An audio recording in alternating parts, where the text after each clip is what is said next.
Hello and welcome to Texas News Channel's 2020 General Election Live Show. I'm Cameron Trout.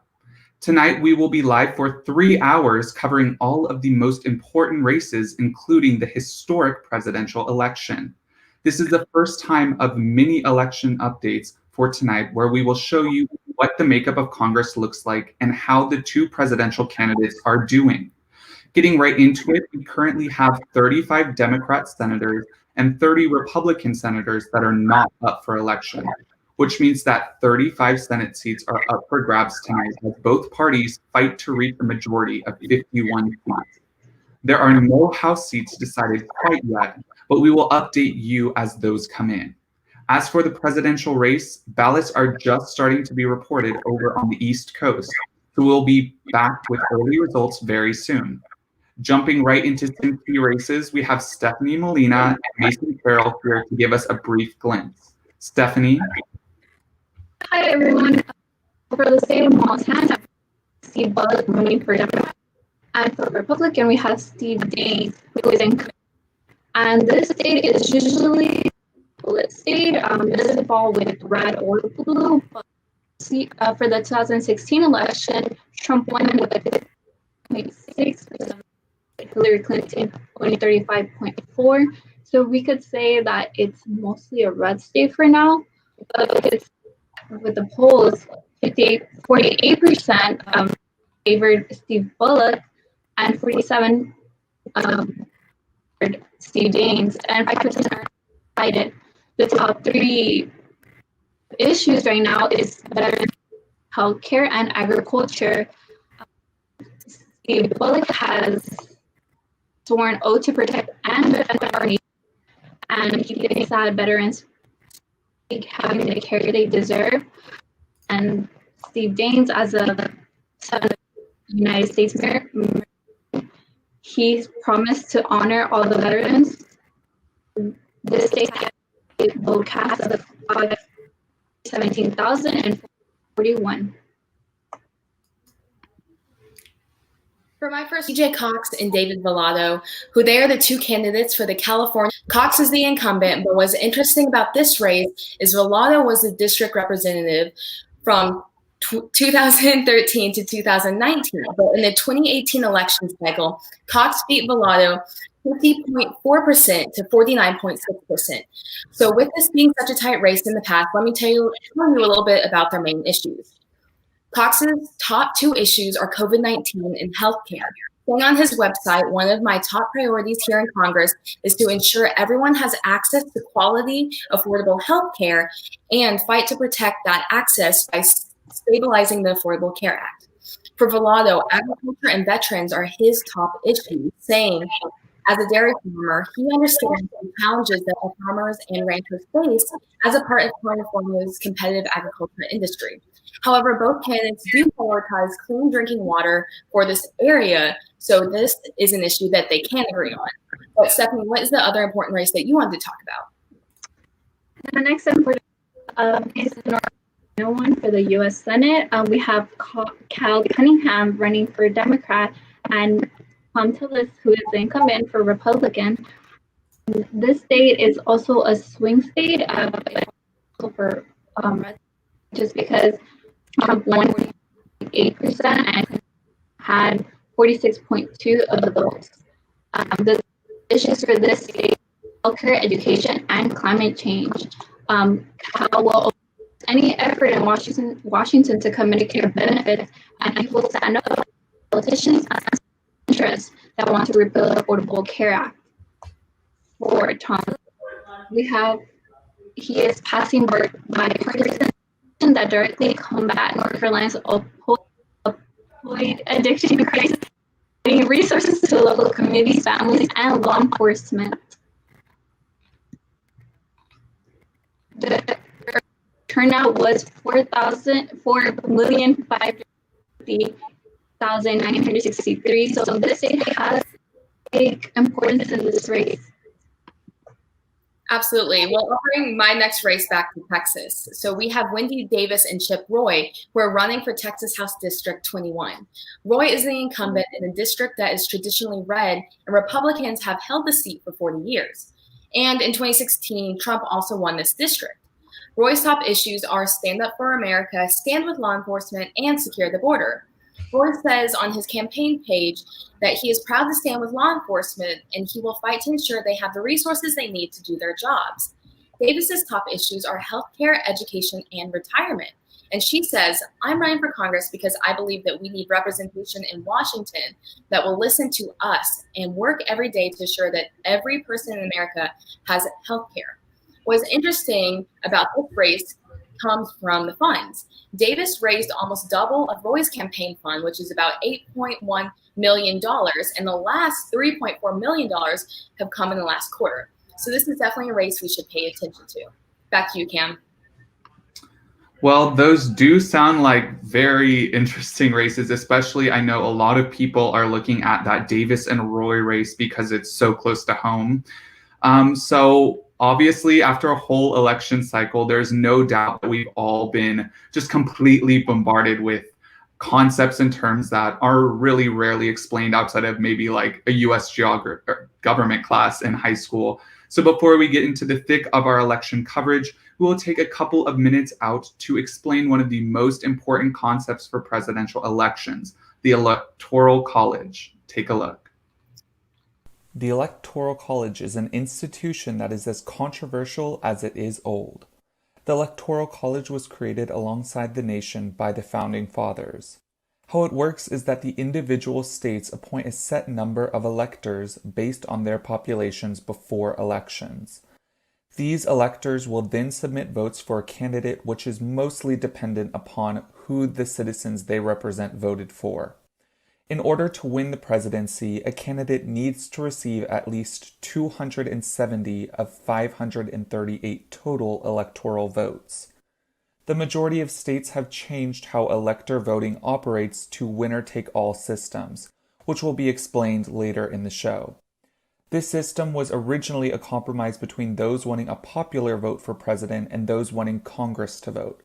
The chief fears of the two sides being that the majority party in Congress could just vote for their party's candidate, and the public was too uninformed to make a good decision. The current controversy around the Electoral College comes from the fact that citizens have more information now available to them than ever, which defeats the main argument against a democratic popular vote. This was especially argued following the 2016 election, in which Hillary Clinton won the popular vote by a thin margin, but lost the Electoral College to Donald Trump. On the other hand, many argue that if an election is close in a popular vote, all votes would have to be recounted, which would further stall election results and cause uncertainty. All in all, the Electoral College is a system by which the president is currently decided, and you will hear about it multiple times throughout the show as we discuss the presidential results. It has a storied and controversial past, but doesn't show signs of being removed anytime soon. For Texas News Channel, I'm Cameron Trout. Welcome back to our live coverage of tonight's election. I'm Megan Fee, joined by Cameron Trout and Josh Fowler. We will now be digging into some of the most important races around the state. And first up, of course, is Hager versus Cornyn, who are up for the Texas Senate. So right now we know that Texas is one of the biggest battleground states in the country. On Wednesday, top election analysts shifted Texas into their presidential toss-up column. So a lot is at stake here. And the outcome of this race will truly affect partisan control of the U.S. Senate. Right now, Republicans have a 53-45 majority over Democrats in the Senate, so a lot up for grabs here. So starting off with Mary Jennings Hager, also known as MJ Hager, is a Democrat running for election. She was a Democratic candidate for Texas's 31st congressional district in the U.S. House, but lost the general election on November 6th back in 2018. Now, heading over to our Republican incumbent, Josh Cornyn, he's a member of the U.S. Senate from Texas. He assumed office back in 2002 on December 2nd, and he is running for re-election here. So in the past, he's been up about 6.5 points, in the race for the Texas Senate. He's shown a pretty clear lead up to this point throughout early voting, but we're really going to see how things shake out we really have an unprecedented voter turnout here in Texas this year, and truly an unprecedented political climate overall. So he served as the Bexar County District Court Judge from 1984 to 1990, and went on to serve the Texas Supreme Court from 1990 to 1997, then was the Texas Attorney General for some time. So clearly we have a very experienced candidate here. But as I mentioned before, guys, we really do have an unprecedented climate here. So we will see how things shake up as we get closer to the votes tonight. Cameron, back over to you. Talk about Oliver versus Williams. Yes. So another very big race in the scheme of things within Texas. We have the up-and-comer Julie Oliver versus the incumbent who's been like in office very much, Roger Williams. And this is actually close to Austin in Texas House District 25. So this has traditionally been a red district, and Trump won this back in 2016. Some big things to note is that the race was so close in these early voting polls, with Julie Oliver only trailing 2 points behind Roger Williams. Some of their platforms are fairly standard for both Democrats and Republicans, with Julie Oliver's top issues being healthcare and immigration, which obviously are both very big in Texas, where we have low healthcare coverage and high immigration. And then in Republican side, Roger Williams is looking more at the economy, guns rights, pro-life, more like traditionally Republican stances. So obviously, Julie Oliver is a very big up-and-comer right now, as opposed to Roger Williams, who's been in office for 8 years. So this is why a lot of people have been excited about it, especially like with MJ Hager, where it's this new up-and-coming, strong female Democratic candidate. As for the campaign funding, they were actually very close, which is pretty unheard of with an incumbent being in office so long and Julie Oliver seemingly coming from no political background. So this is very, very interesting and cool race that we'll be looking out for. We also would like to take a look at Texas House District number 22 with Sri Preston Kulkarni and Troy Nehls. They're both not ever having run for office before, or should I say Sri has run before. He received 53.1% of votes in the primary election, and his top 3 issues are healthcare, bipartisanship, and tax reform.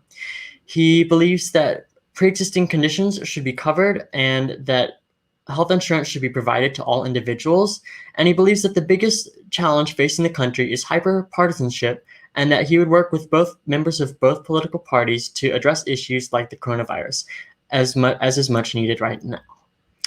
We'd also like to take a look at Troy Nehls, who is a sheriff in Texas House District number 22, and as a Republican, his top 3 issues are immigration, law enforcement, and Texan energy jobs. On Texan energy jobs, he says that we can be good stewards of the environment and protect energy jobs, and says that pushing for a ban on fossil fuels is too far. He graduated from the Liberty University and received a master's degree in criminal justice and has served in law enforcement for over 25 years. So definitely a plus for Republican values. An interesting fact about both candidates is that Sri campaigned with an advertisement in 21 languages, and then Nehls has served in Hurricane Harvey rescue efforts on the ground instead of standing behind his desk. And now tossing it back to you, Megan.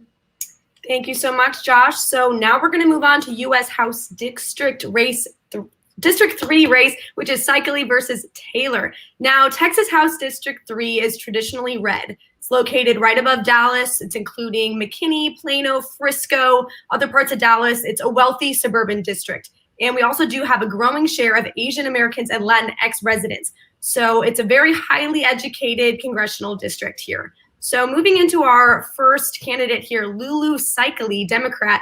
She is a labor and employment attorney who is challenging Taylor, who won the seat by 10 points just 2 years ago. If she is elected, she would be the first Arab American woman ever elected to Congress.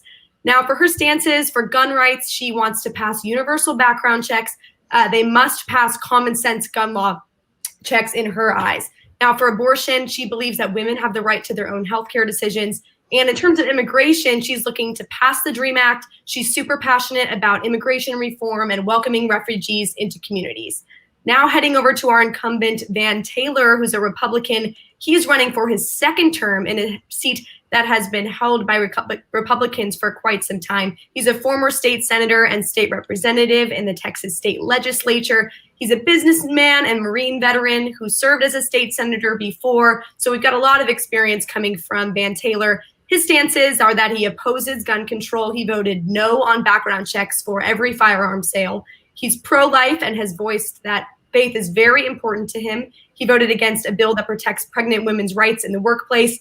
And then in terms of immigration, he wants to continue the fight for meaningful safeguards on our borders. He's really strongly voiced his support for immigrants returning to their country of origin before they're eligible for citizenship. So it's very clear here that between Van Taylor and Lulu Saikali, there is a lot up for debate and some very opposing stances. So we'll see how this one shakes out later tonight. Cameron, heading back over to you for Fletcher versus Hunt. Yes, so this once again is a race that is heavily focused on Houston. This is over in Texas House District 7. We're seeing Lizzie Fletcher versus Wesley Hunt. This is in the the Houston suburbs. And this was actually a very, very important race back in 2018, where we saw Lizzie Fletcher have a huge upset as a Democrat won the seat that typically would always vote red and actually voted Trump back in 2016. So this was a pretty big flip for Democrats, especially in Texas. Some of the platforms for Lizzie Fletcher, she is pro-choice. She heavily focuses on gun violence protection and sort of dealing with the Second Amendment right. Also, she is wanting to focus more on renewable energy. Obviously, Houston is a huge bastion of oil and energy, so she wants to focus more on renewable energies. Looking now at Wesley Hunt, who is the up-and-comer on the Republican ticket, he is supporting increased funding for border security, which obviously is a big ticket item for any Texas Republican and politician. That's probably going to be on their ballot or on their issues no matter what. They also want to focus on Houston's permanence as an energy sector, of course, because once again, Houston is energy, oil, and gas. That's what they're made of. So yeah, this is a very important race to see if Lizzie Fletcher can actually hold on to that seat that she's sitting on right now in Houston, which she had hugely upset in the past. So we're really going to be looking out tonight at this. And yeah, over to Josh for his next race. So the next race we'll be covering is Mike Siegel versus Michael T. McCall, the incumbent Republican, who currently stands at a 32% survey of approval rating in Congress right now. For his positions, we have energy, healthcare, and border security as his top issues. He would like to reduce foreign dependence on oil while increasing the economically viable sources of energy. And for healthcare, he does believe that pre-existing conditions should be protected, but that healthcare should be made affordable. And then for border security, we have a prototypical Republican standpoint where we want to secure the border while at the same time making airports more secure, as he was the overseer of DHS, Department of Homeland Security. For the challenger, Mike Siegel, we have the top three issues of healthcare, protecting voter rights, and education. He believes that a universal approach to healthcare will reduce administrative costs and promote preventative care, and that working together is the best method to achieve this goal. And the right to vote is another thing that should be protected, because when we have the largest participation, we have the strongest democracy, he says. He was a school teacher, so he has a strong background in education, and he believes that no matter what status in life, you should have a strong education, as this is important to American democracy, and having a strong, informed electorate provides good results in our elections. So those are the two candidates for Texas House District 10. Yes, and Going back now to Texas House District 2 with Seema Lajabardian and Dan Crenshaw. Dan Crenshaw is an incumbent and is honestly a huge rising star in the GOP party.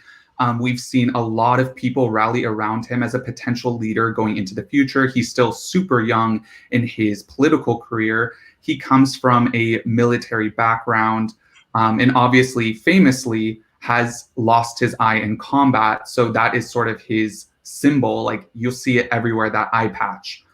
So a lot of people are latching onto him. Some of his platforms that he runs on is he's against government-run healthcare, such as Obamacare specifically, very in line with what Trump is doing and putting out there. He also really wants to beef up border security. Like we've said for most of these other Republican candidates in Texas, border security is a huge issue for them, and they're not going to stop putting that on their issues page for a long time, probably.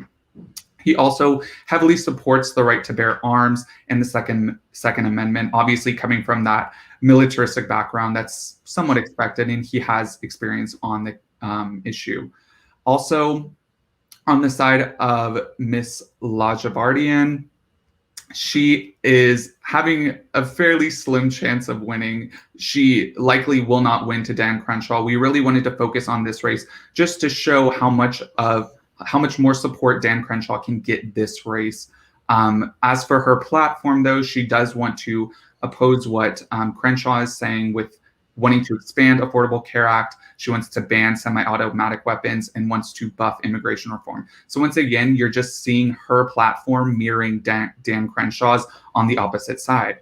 So other than that, Dan Crenshaw is likely to be the winner. But once again, we may have a rising GOP star on our hands going forward. Thank you, Cameron. Well, now we're going to switch gears a little bit and look ahead to the Railroad Commissioner. Now, the Railroad Commissioner oversees oil and gas operations, which is hugely important in Texas. So for this race, we've got Castañeda versus Wright. So historically, this position has been held red, but Democrats might have a chance tonight to turn this position blue. So heading in first to our Democrat candidate, Krista Castañeda. She's an engineer, a lawyer, a community leader, and mother. She's the founding partner of her law firm in Dallas, Texas, which focuses on oil and gas litigation in the upstream sector, as well as the commercial litigation and product liability disputes involving technical evidence. So she's has a lot of experience in this area. Her winning verdict in Pecos, Texas, for an oil and gas plaintiff has been recognized by the National Law Journal and named to the Texas Lawyers Verdict Hall of Fame. So she's got a lot of experience in this area, as we've seen before. Her stances are really just a passion for clean air and water and for transparency at the Railroad Commission. In her last poll, we saw her ratings come in at about 45% and her campaign funding numbers at $3.7 million. Now going over to our Republican candidate, James Wright. He is a lifelong Southern Texan whose family has been ranchers in Texas for over 5 generations. He truly is a self-made success story and also a political outsider who has never run for a political office. Now, his stances are for border security. He's really passionate about having a more secure border to protect our families, our infrastructure, and our oil and gas industry. He knows the dangers of the border firsthand. Now, going into economic development, he believes all Texans benefit from the oil and gas industry, very passionate about that. And he really believes that the key to continuing our economic success is efficient and consistent regulation of the industry. We need our leaders focused on keeping Texas's oil and gas industry strong so we can continue to put billions of dollars in tax revenue into local and state infrastructure projects. He's very, very passionate about those areas. And then in terms of environment, he believes that Texas land and natural resources are truly the most valuable assets that we have. So he is extremely passionate about keeping the importance of a secure, safe, clean environment for Texans. And he says he's willing to stand up to Washington insiders who think a one-size-fits-all environmental policy is good for Texas. On our most recent poll for James Wright, he came in at about 39%. So we will see how that shapes up later tonight. Well, yes, thank you so much, both of you, for all of that insight on those races. Early voting ended this past Friday, as many people are aware, and very much surpassed our 2016 total voting turnout in Texas. Our TNC, Stephanie Molina, speaks with UT students who showed up to the polling sites on the last day of early voting. Early voting started on October 13th and ended on October 30th. The purpose of early voting is to increase voter participation and have more availability for the people. We asked some UT students why they decided to go on the very last day of early voting. I like to early vote because it's flexible, so it lets you go when it's most convenient for you. And the lines are usually a lot shorter than waiting till election day. And also it's important because you never know what's going to happen. Like if something happened on election day and for some reason you couldn't go vote, then you're kind of out of luck. But if you vote early, then you give yourself chances to kind of go if something happened the day you were originally planning on going. Last day of early voting, because I'm a working girl. I just graduated early, but I work for the news, so I work Sunday through Thursday, and I just haven't had the time for it. So today was my day off. I wanted to go do my part because I know Tuesday is going to be really busy. There were 2 early voting sites at UT, the Flan Academic Center and the Gregory Gym.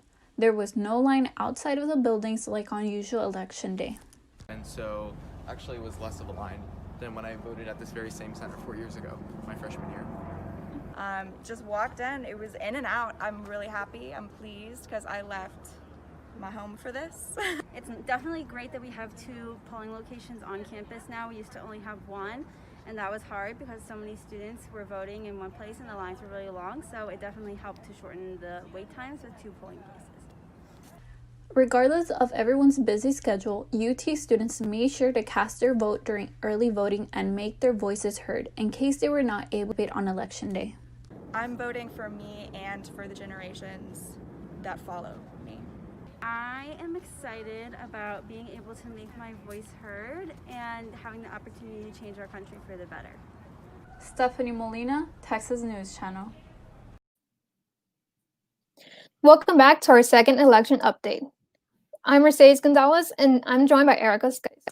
Numbers are still rolling in, and we'll get to them once more ballots are counted. But looking at some other races, we have Hickenlooper versus Gardner. For Democrats, we have John Hickenlooper. He, excuse me. Top issues he goes for is guns, healthcare, fracking. Hickenlooper has called for universal background checks in terms of guns and a national assault ban. In 2013, following the Aurora movie theater shooting, he signed 2 new gun laws, one requiring background checks for purchases and the other eliminating magazine size. Cory Gardner, on the other hand, he's a strong supporter of the Second Amendment. And according to, he receives the most money from the NRA than any other member in Congress. John Hickenlooper, also in healthcare, supports a government insurance plan. Cory Gardner's grant wants to repeal the Affordable Care Act. In terms of Colorado itself as a state, if voting Clinton, so we could see it being red or blue. So far in the polls, Hickenlooper has gone 50% approval, and Cory Gardner has 42%. Erica? Yeah, so my first race, I'm going to be talking about Texas House District 23. The Democratic candidate will be Gina Ortiz-Jones, and the Republican candidate will be Tony Gonzalez. Now, this is truly a swing district. It did win Clinton in 2016, but it was represented by a Republican for many years before this incumbent decided not to run again. And the polls are showing that Jones is leading 45 to 43%, but that is not a very large margin for this race. So Gina Ortiz-Jones has a couple issues that she's very passionate about, creating jobs, which is a little bit uncharacteristic for a leading issue on a Democrat, but she also values education and foreign policy. Foreign policy, again, one of those unusual stances for Democrats. Tony Gonzalez says he values family protections and values, and part of that means he's pro-life and he is a Christian. He also values national defense and foreign policy and lowering business regulation, especially during COVID. Now, an interesting fact about this election is that neither one of these candidates have ever been elected to hold public office. And this is a very important election in this state. And so the Republican has been endorsed by Trump, while the Democrat has been endorsed by Obama and Biden. And another interesting fact is that both of these candidates served in the military. So what's your next Mercedes. Next, we have the U.S. Senate in Georgia, John Hasselhoff and David Perdue. Georgia has voted Trump in the last election, so it might be more typically Republican, but important for each candidate. Ossoff has a 51% approval rate, while Perdue has a 45%. In terms of Senate, Georgia has voted red. They haven't voted a Democratic senator since 1996. In terms of issues they look at for healthcare, Ossoff says he supports a public health insurance option and wants to strengthen the Affordable Care Act, and he also wants to expand and strengthen Medicaid and protect those with pre-existing conditions. Perdue wants to protect pre-existing conditions also with his PROTECT Act, though that act is under criticism. He supports to repeal Affordable Care Act. Also, in terms of law and order safety, he promises as a senator to pass a new Civil Rights Act that strengthens civil rights laws and advances comprehensive criminal justice reform. Perdue says he supports tax cuts for families and small businesses. When in terms of law and order and safety, he co-sponsored the Justice Act, which provides more training for police officers, equipped them with more body cameras, and creates a database of police misconduct offenses. Yeah, so for my next district, I'm going to be doing Texas House District 24, again, another state election. This election is pretty interesting because this district is very traditionally Trump red, and it has always been a Republican district. But our Democrat candidate, Candace Valenzuela, is leading 48% to her Republican opponent, Beth Van Dyne, to 41%, which is pretty interesting considering it's always voted red. So Candace Valenzuela is traditionally very high on education. That's her number one issue. She did come from a school board, so it does make a lot of sense. Beth Van Dyne, she mostly stands behind Trump on pretty much everything: immigration, economy, healthcare. She does not support the Affordable Care Act, and she wants to deport unauthorized illegal immigrants. So this is a pretty interesting election. I think we're going to follow it pretty closely. Yeah, for sure. Going on next, Cameron gave us an updated look at the development and structure of the Electoral College. Now, let's take a look at the methods for which states delegate their electoral votes, and specifically the winner-take-all method.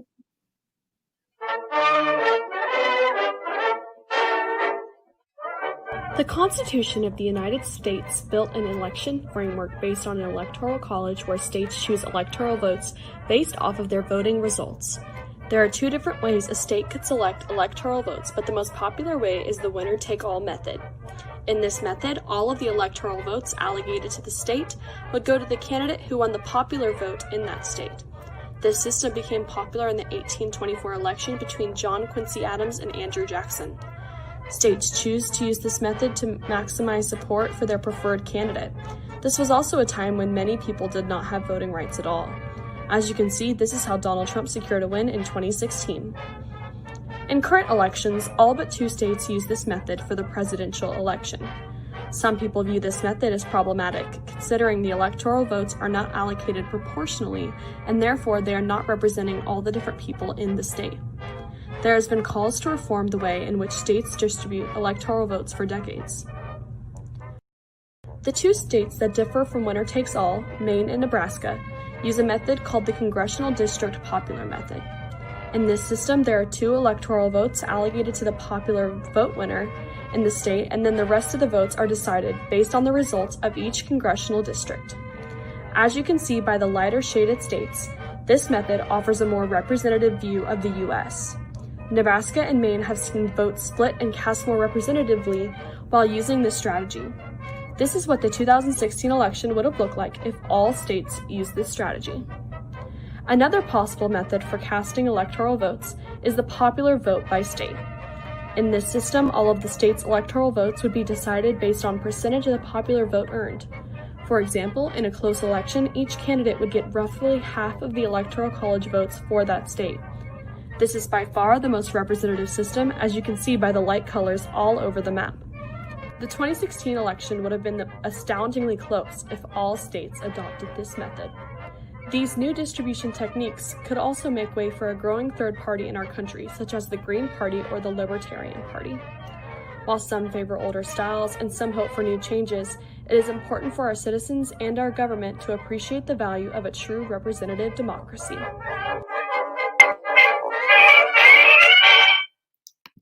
Hello, and welcome back to TNC's live coverage of the 2020 general election. I'm Mason, and I'm joined with Harshita Avranini. In this blog, we will be looking at some of the races that are right here in our own backyard at UT and how they can affect you. Harshita, what have you got for us?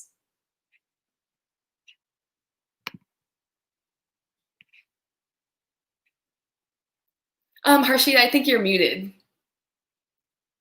All right, my bad. All right, so I first want to look at the race for the Texas Congress House District 49 between Hinojosa and Meyer.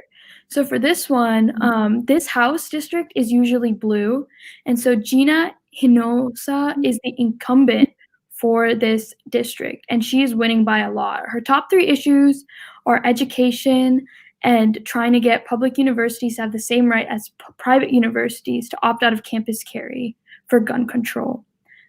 Gina is ahead by a lot as the Republican candidate, Charles Allen Meyer, does not have a website and is not making his products and his issues very productive. Mason, over to you. Yeah, so back to Wendy Davis and Chip Roy. Right now, Chip Roy is currently leading with 55.3% to Davis's 41.7%, with over 35,000 votes counted. I mentioned earlier that this seat has been held by Republicans for 40 years. However, this race has brought a lot of attention to it because of the two candidates and their large following of supporters, like we haven't seen for the past many years for District 21. But they have many differences, even though the similarity in followers. For example, COVID is a large issue for their party, for the candidates, and for Texas right now. So they have been handling the pandemic, however, very differently. Roy has been traveling around the state to campaign for himself, while Davis has been doing most of her campaigning from home. When it comes to COVID, however, also like I mentioned, Davis has raised double the amount of campaign funds Roy has just from campaigning at home and through phone calls.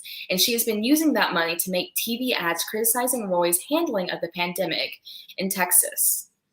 And so that's how they have been handling this pandemic. Harshita, what other races are you following right now? All right, so the next race I'm following is the State Board of Education District 5 race between Rebecca Bell Mederu and Lainey Pope. So for this one, their stances on the issues are very similar. So Rebecca Bell Mederu is a professor at TSU, and then Lainey Pope is also an educator on Northside ISD. So both these candidates are educators, and a lot of their issues are based off of improving the public education in Texas. This race is going to be very, very close, but back in July, Lainey Pope seemed to be the one ahead in polling. So this is going to be really interesting to see who takes this district. Absolutely, I completely agree. We have a lot of big local elections we need to pay attention to. Well, and during general election, most of the attention does tend to go to big national races for president and Congress. But there are also several local measures here in Austin that could have big impacts on our city's future. TNC's Claire Stevens explains Austin's Proposition A, which asks Austinites if they want to fund a major transit initiative, as well as Prop B, a proposed tax hike to fund mobility infrastructures. There are two City of Austin propositions on the ballot this election. The first is Prop A. Prop A would permanently increase the city's property tax rate 8.75 cents per $100 of valuation. This tax would go to funding Project Connect, a $7.1 billion plan to expand Austin's transit options. Approximately 45% of that $7.1 billion would be covered by federal funding, and the tax increase from Prop A would cover the rest. Project Connect includes plans for a light rail system that would go to the airport, connect North and South Austin, and provide transportation to and from downtown for commuters. The light rail system would include a transit tunnel that would run under downtown. Project Connect also expands bus service in Austin. Critics of the plan worry that the plan is not worth it. One of the primary purposes of Project Connect is to relieve the traffic congestion that Austin has struggled with for a long time. Critics like Peck Young, the executive director of Voices for Austin, worry the reduction in traffic caused by the pandemic would make Prop A useless. Data suggests that a number of workers believe they will continue to work from home at least part of the time after the pandemic is over. The other big concern for opponents of Prop A is the scale of the permanent tax increase. Some worry it could increase city property taxes for the average taxpayer by 25%.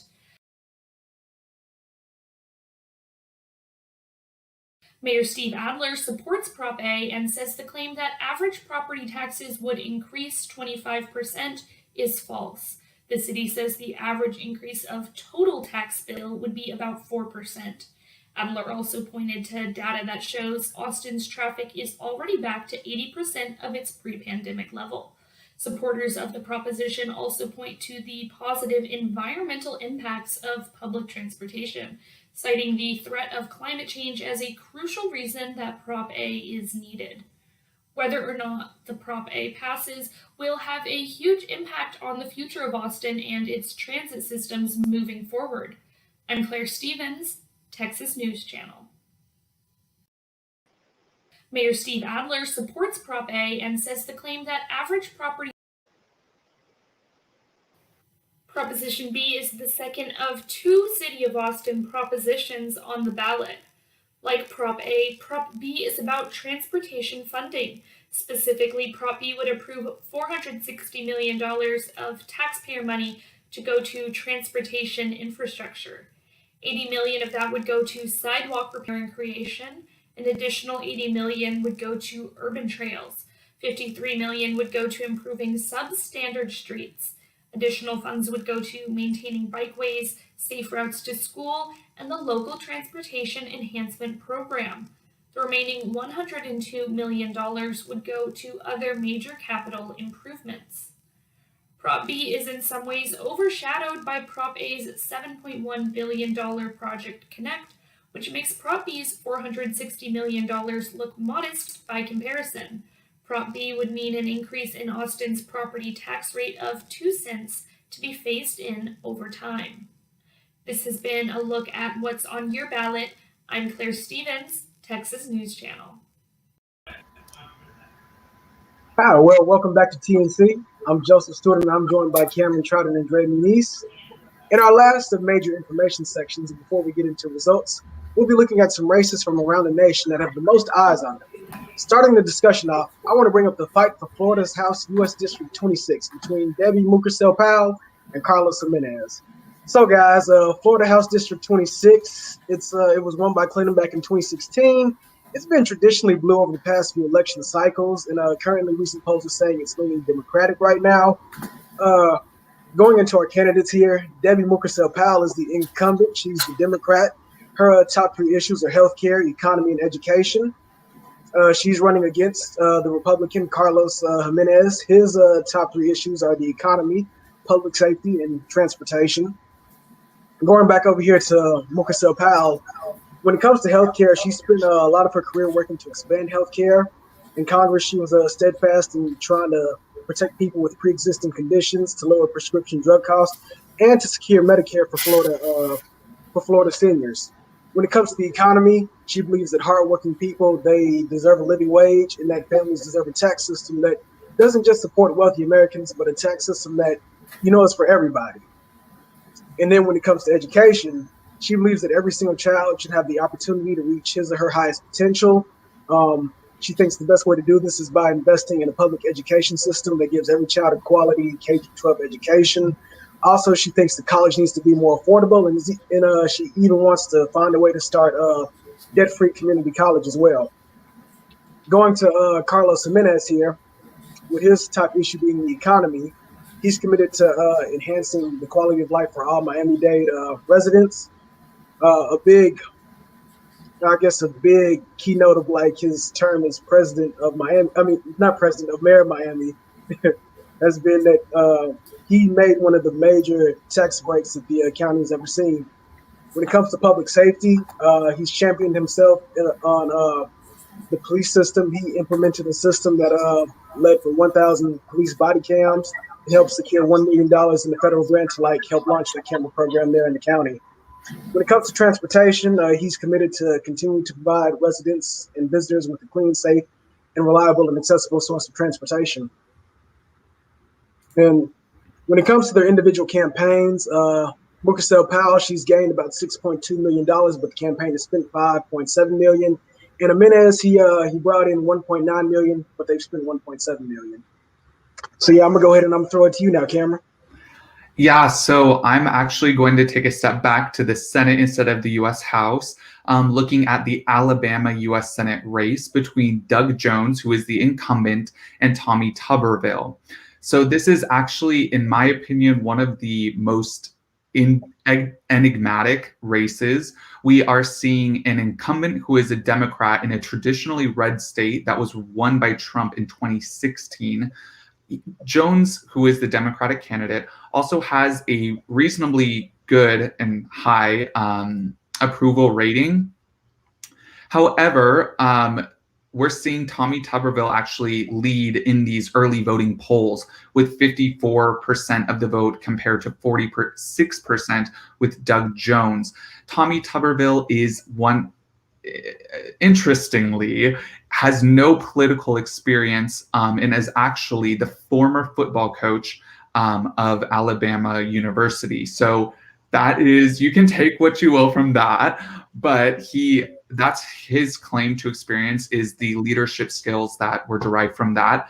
Looking at their platforms, Doug Jones and Tommy Tuberville both list education as their highest issue, because Alabama's literacy rates and levels of education are among the worst in the nation. So both of them are trying to tackle that with different ideas.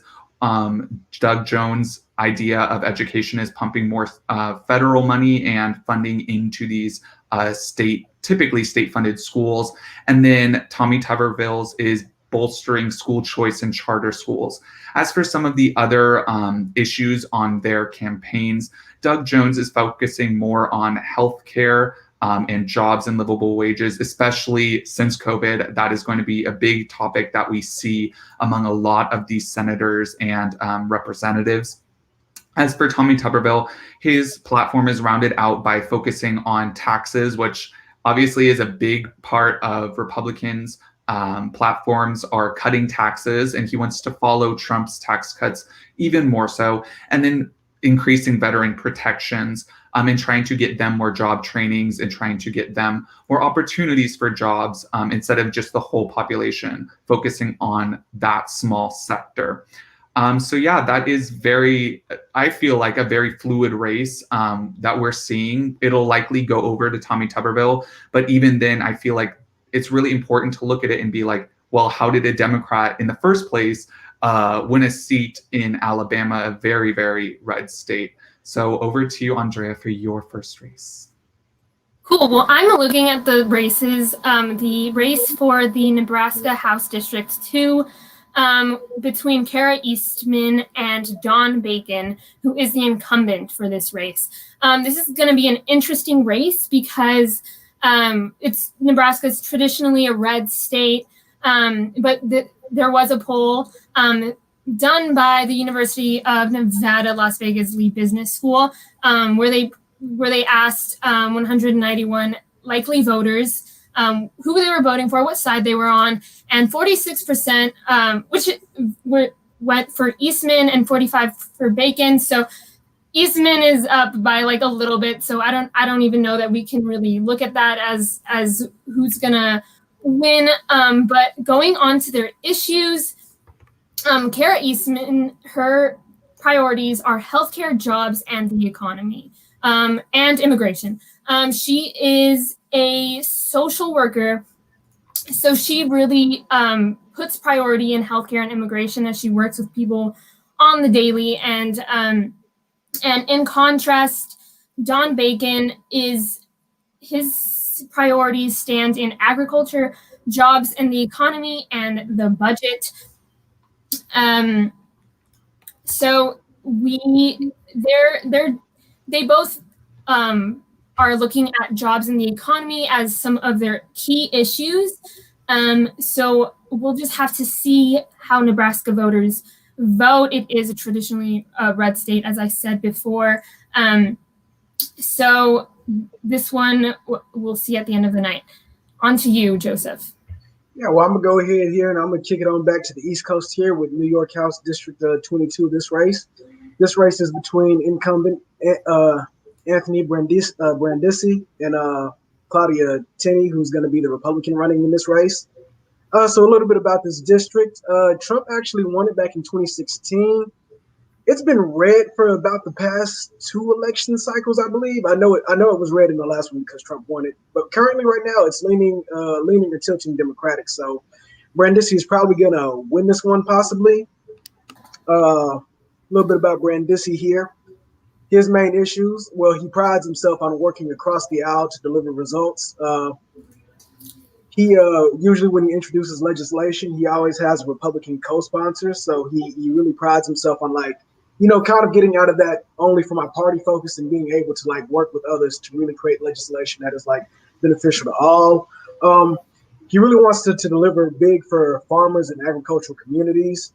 As a member of the House Agriculture Committee, he's working with members of both parties to, support farmers and producers. And he's proud to work with the Upstate Agriculture Advisory Committee to focus on issues that really matter to New York farmers and New York producers.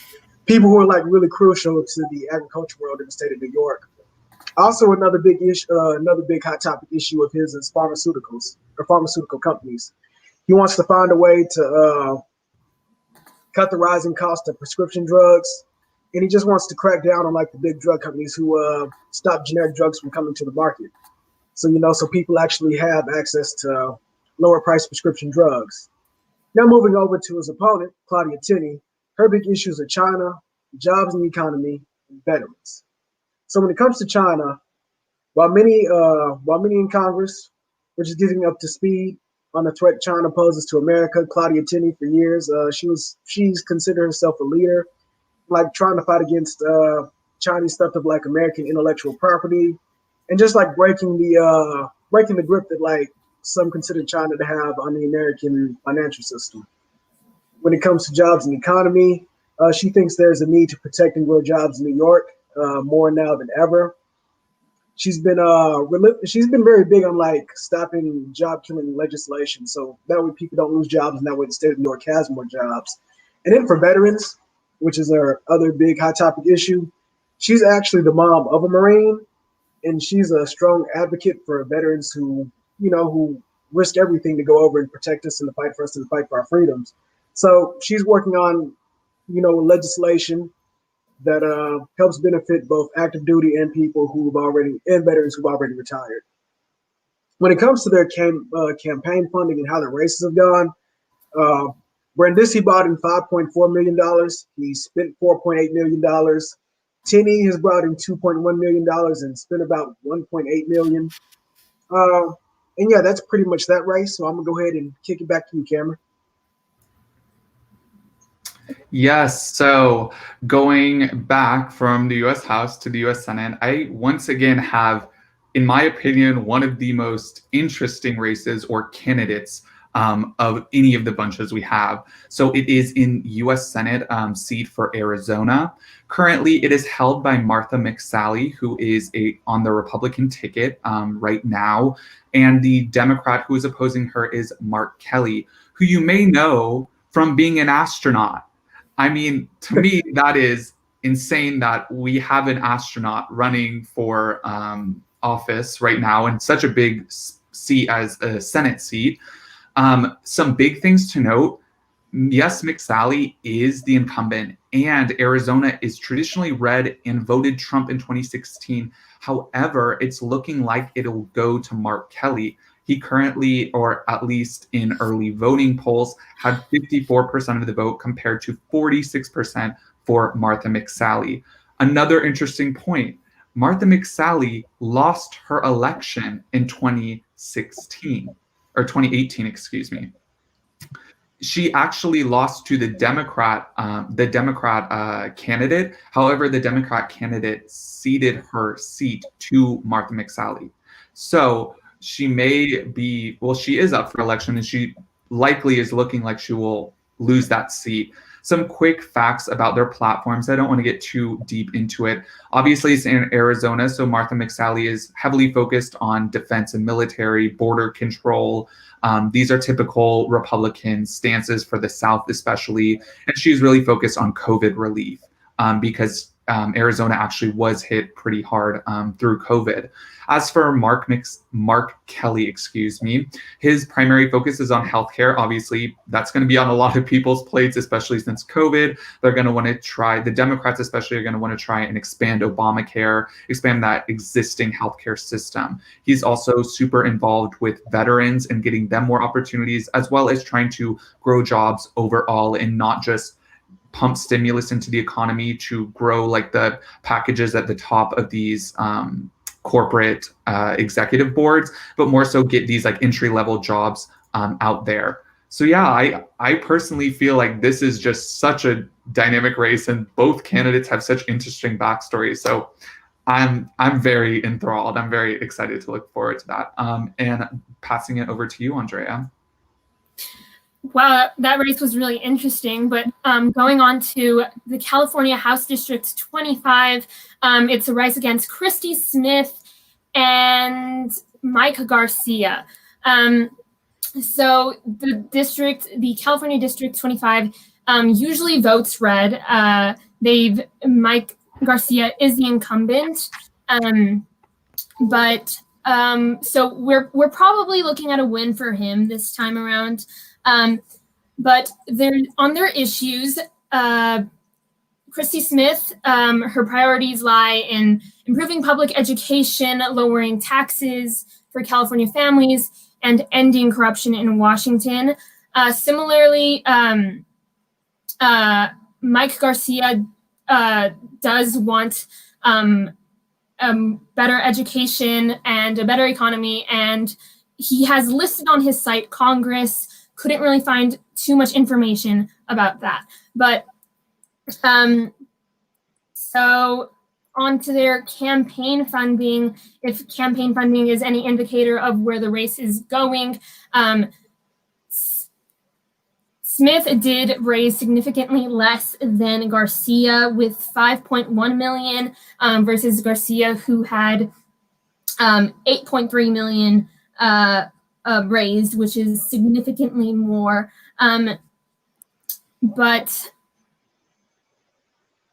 they both believe in education, which is very interesting to see, as they both want better education and a better playing field for every student in their districts.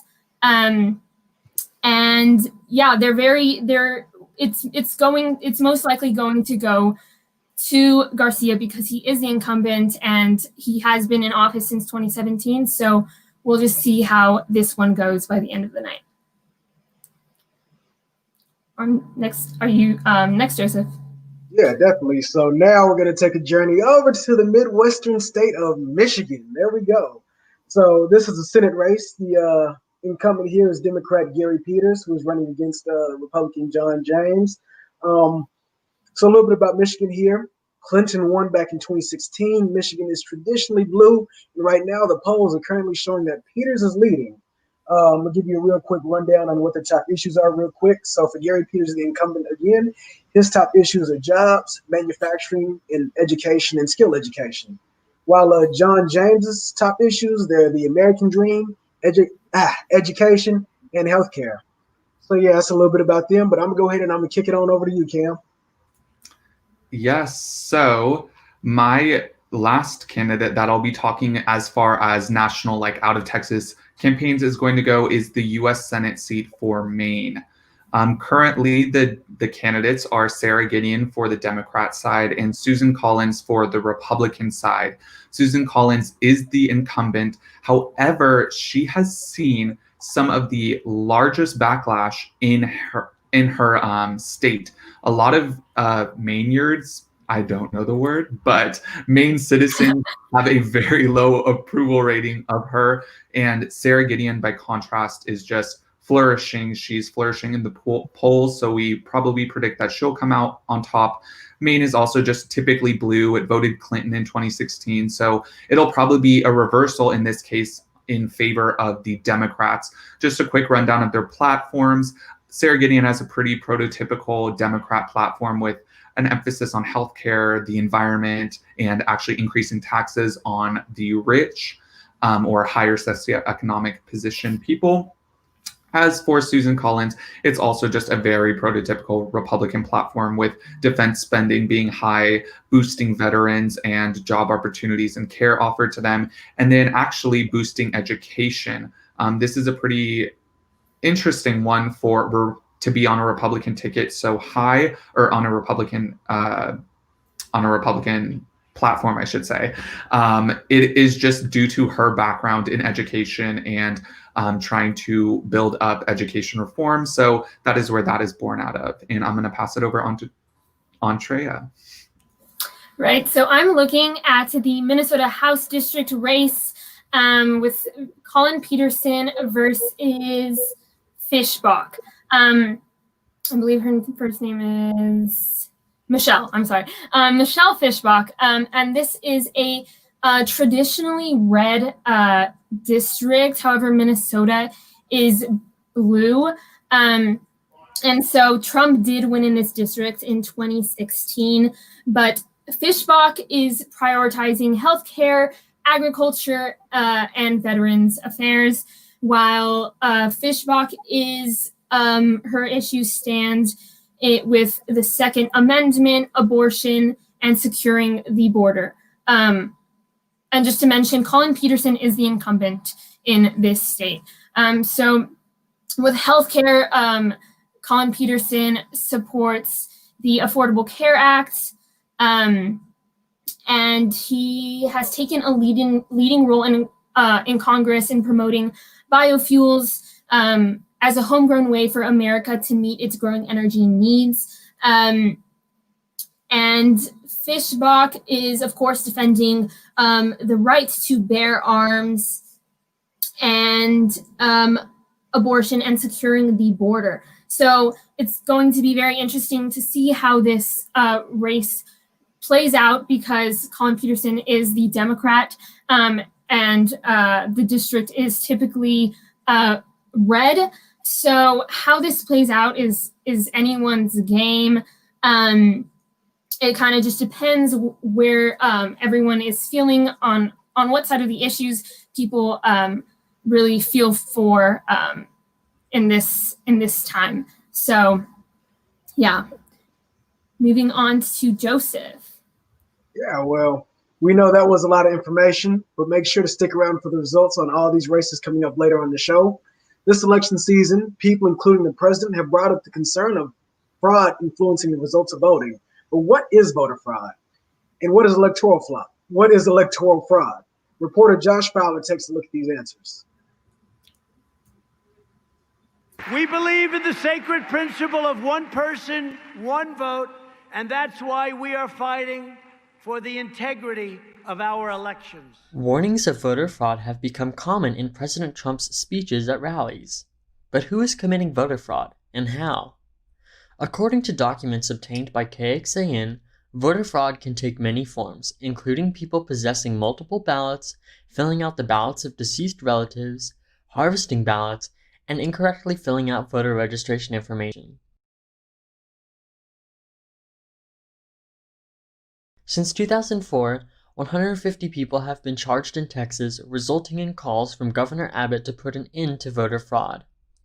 Although a felony, the impacts of voter fraud are not great enough to sway an election, says Dr. Brian Smith, a professor at St. Edward's University. Many people would have to be involved in an expensive and concerted effort to steal an election due to safeguards such as voter registration, electronic vote counting machines, and elections professionals involved at various steps of the process. What is getting less attention these days is electoral fraud. This may take the form of voter intimidation, disenfranchisement, invalidation of ballots, among other types. In fact, recently in California, the Republican Party was ordered to remove unofficial ballot boxes they had put up, which some saw as a form of electoral fraud. So, while both forms of fraud are real problems, one is less likely to have an effect on the outcome of an election due to electoral safeguards. Josh Fowler, Texas News Channel. Since 2004, 150 people have been charged in. Welcome back to another election update. I'm Carolyn Diaz, and I'm joined by Cassidy Ellison. Getting right into some news on the House party split. As you can see, we have 45 Republicans in the House, and we also have 27 in the Democrat side. As we look towards more in the evening, we're going to expect and see how else it's going to grow, and we're not sure yet, but as time goes by, it'll fill in. What about you, Cassidy? Thanks, Carolyn. Now we're going to take a look at our most updated graphic on how the Senate split is looking. So far, we have a few hours until the swing state Senate seats are called, but right now it's looking like Democrats are taking a majority of 39 seats and Republicans 34. So it's a toss-up right now to see who is in control of the Senate. We know that Democrats need 5 more seats for it to be a majority and 4 to be a tie. Back to you, Carolyn. Looking at some more important U.S. Senate races that are still going on, we have Warnock versus Loeffler happening out in the east in Georgia. Although, yes, earlier we did mention that there is another senator race happening. This is special due to last year, Senator Johnny Ickeson resigned last year due to medical issues. But this year, in replacement of him, we have Kelly Loeffler, Republican incumbent.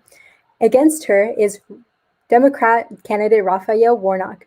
Raphael, the biggest issue is criminal justice reform. We actually don't see many candidates have that as their first priority. However, he says he wants to end mass incarceration and says he wants to give everyone a fair shot. In addition, we also have health care. He wants to give people the right to have affordable quality care, expansion of the Affordable Care Act. He also wants to make sure that every vote is counted, which is actually something we haven't seen in this race just yet. As for Loeffler, she wants to ensure that small businesses keep employees on payroll during COVID and put money in the hands of families to stabilize the economy. And she also wants to fight for the unborn. She is on the position of pro-life. What about you, Cassidy? Thanks, Carolyn. So now we're going to take a look at the Iowa Senate race. So now Iowa is a swing state. So really this is a toss-up between Republican U.S. Senator Joni Ernst and Democratic competitor Teresa Greenfield. In the previous 2016 election, Iowa went red with a majority voting Trump. However, in 2012, it went blue. So who knows what's going to happen tonight? According to local Iowa news, Republican U.S. Senator Joni Ernst has pulled ahead of its Democratic competitor Teresa Greenfield in this closing stretch of the U.S. Senate race. The most updated poll shows Ernst leading 47% over Greenfield's 46.6%. So to break down the candidates and their stances, let's start with the Democratic candidate Greenfield. Greenfield believes healthcare is a right, not a privilege, and she wants to strengthen existing laws like the Affordable Care Act. She wants to strengthen work units and also fight for women to have equal pay and opportunities. Now, regarding education, Greenfield wants to improve the education system in Iowa and make it more affordable and committed to Pell Grants. Now, on the other hand, we have the incumbent Republican Ernst, who believes healthcare reform should be focused on choice and not mandates. In terms of budget and spending, she believes the federal government should balance its own budget. Lastly, regarding agriculture, Ernst wants to ensure that folks in the U.S. and globally have access to safe and affordable food supply. Iowa polls close at 10 p.m. Eastern time, so hopefully we can start getting answers soon. Yeah, for sure. Thank you. Before we get any further into our discussion of the presidential race and results, we wanted to take some time again to explain the very important concept of the Electoral College. Take a look. The Electoral College is an institution that is as controversial as it is old. The Electoral College was created alongside the nation by the Founding Fathers. How it works is that the individual states appoint a set number of electors based on their populations before elections. These electors will then submit votes for a candidate which is mostly dependent upon who the citizens they represent voted for. In order to win the presidency, a candidate needs to receive at least 270 of 538 total electoral votes. The majority of states have changed how elector voting operates to winner-take-all systems, which will be explained later in the show. This system was originally a compromise between those wanting a popular vote for president and those wanting Congress to vote. The chief fears of the two sides being that the majority party in Congress could just vote for their party's candidate, and the public was too uninformed to make a good decision. The current controversy around the Electoral College comes from the fact that citizens have more information now available to them than ever, which defeats the main argument against a democratic popular vote. This was especially argued following the 2016 election, in which Hillary Clinton won the popular vote by a thin margin, but lost the Electoral College to Donald Trump. On the other hand, many argue that if an election is close in a popular vote, all votes would have to be recounted, which would further stall election results and cause uncertainty. All in all, the Electoral College is a system by which the president is currently decided, and you will hear about it multiple times throughout the show as we discuss the presidential results. It has a storied and controversial past, but doesn't show signs of being removed anytime soon. For Texas News Channel, I'm Cameron Trout. Hello, and welcome back to our show. Welcome to our very first results block. In this section, we will talk about some of the results for the races that we are following closely. First, I wanted to update you all on the presidential race. So we've seen a couple of results come in, some Republican ones like Oklahoma, Arkansas, Louisiana, Mississippi, Alabama, and we've also seen some Democratic results like New York, Illinois, New Mexico, Virginia. So that's a little bit of an update on that presidential election. We're still waiting on a lot of results to come in. Mercedes? Yeah, for sure. For example, in Georgia, U.S. Senate, we have 39.9% a Democratic vote as of right now. We also have 58% of Republicans. So far, it looks like Republicans in the lead right now. So we can see we'll come out with that. Next, we have the U.S. Senate Alabama. Right now, the Democrats have 60.8% of the election votes right now, and Republicans have 39% as of right now, according to the polls. And next, we have U.S. Senate in North Carolina, which has about 49.9% of election votes as of right now. And next, for Republicans, is 46%. And then the next one we have is Texas U.S. Senate race for Texas. As of right now, it's 50% Democrats and 47% Republicans as of right now. And another one that we have updated is U.S. Senate Georgia's special race, which is 29%. It's about actually equal as of right now. It's 29%. So, the night's still young, so we'll see which will be in the lead.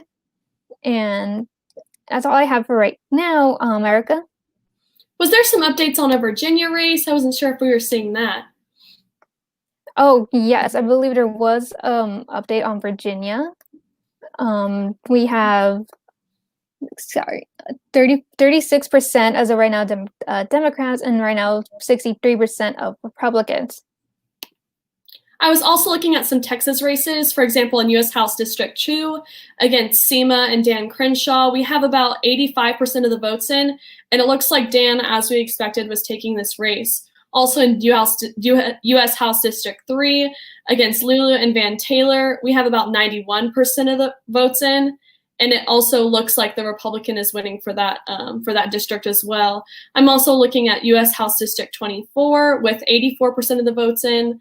That one is very neck and neck right now between Valenzuela and Van Dyne, so we don't know how that one will turn out. Is there any more races that we have in, Mercedes? as of right now, we can see what else has updated as we go. But for now, we now take a look at the. Oh, actually, sorry. Right now we also are right now we switch from like election updates to other races that we're following. We're also following Webb, which is good in the Virginia House district. Excuse me. So far we have Virginia. It's 63% and 36%. Excuse me. I had to post. Erica, why don't you go ahead and talk about yours, and we can come back to mine. Sure, of course. So I've been looking at the New Jersey House District 2, so a little bit more northeast. That one's against Amy Kennedy and Jeff Van Drew. This is a very interesting race, and a lot of people around the country are pouring money into it. So the polls from recently have been 46-45%, so very neck and neck. And it's an interesting district because Trump won in 2016, but Obama won in 2008 and 2012. So the Democratic ticket, she's very focused on workers' rights and unionizing. So her top issues are workers' bill of rights, healthcare, and education. Again, she wants to protect workers' rights and have unions be a top priority. For the Republican ticket, his top 3 issues are economic opportunity, tax reform, and healthcare. Again, we see healthcare in a lot of these different Republican tickets. I think it's more focused on COVID relief and taking away the existing Obamacare. But I think that Virginia race, back to you, Mercedes. Yes, Mr. Pro, back for the Virginia race, we have Cameron Webb, who, for so far, his approval rate, excuse me. We're actually going back to the state of Virginia. It's traditionally Democratic, and 3 out of 5 presidential elections, they've chosen a Democrat. But Trump did win the state by like 11% of points. And also, in terms of issues, we have healthcare. Cameron Webb wants to improve healthcare. In terms of the environment, excuse me, sorry, my script is being weird. He wants to address health crisis, put in place wraparound support systems that keeps communities protected. Also for Bob Good, his issues are law and order, economy, and trade. He wants to excuse me. He wants to create a law enforcement bill of rights, increasing fund for law enforcement. And also, it looks like right now we have an election of Virginia houses against 36%, 63%. Going back to Colorado, we have,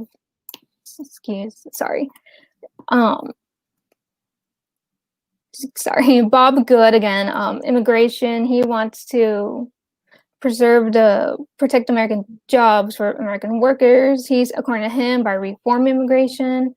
He wants to ensure United expands free and fair trade and promotes everything. So as of right now, we will move into the voting rate in Texas. Excuse me, sorry. So right now we'll kind of shift into the voting rate in Texas. Texas is historically known for its low voter turnout in elections. In the mid-2018 midterms, Texas was the 5th lowest voter turnout state with 42%, according to the U.S Census Bureau. In 2016 presidential election, Texas had 47%. In comparison, Maine had the most 2018 voter turnout in the midterm election. In 2016, going back to Texas, it's sorry.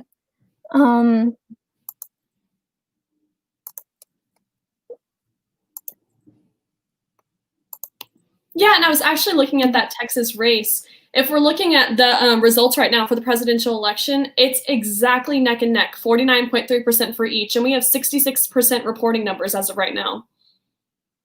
Oh yeah, for sure. I think right now we will sorry. Update.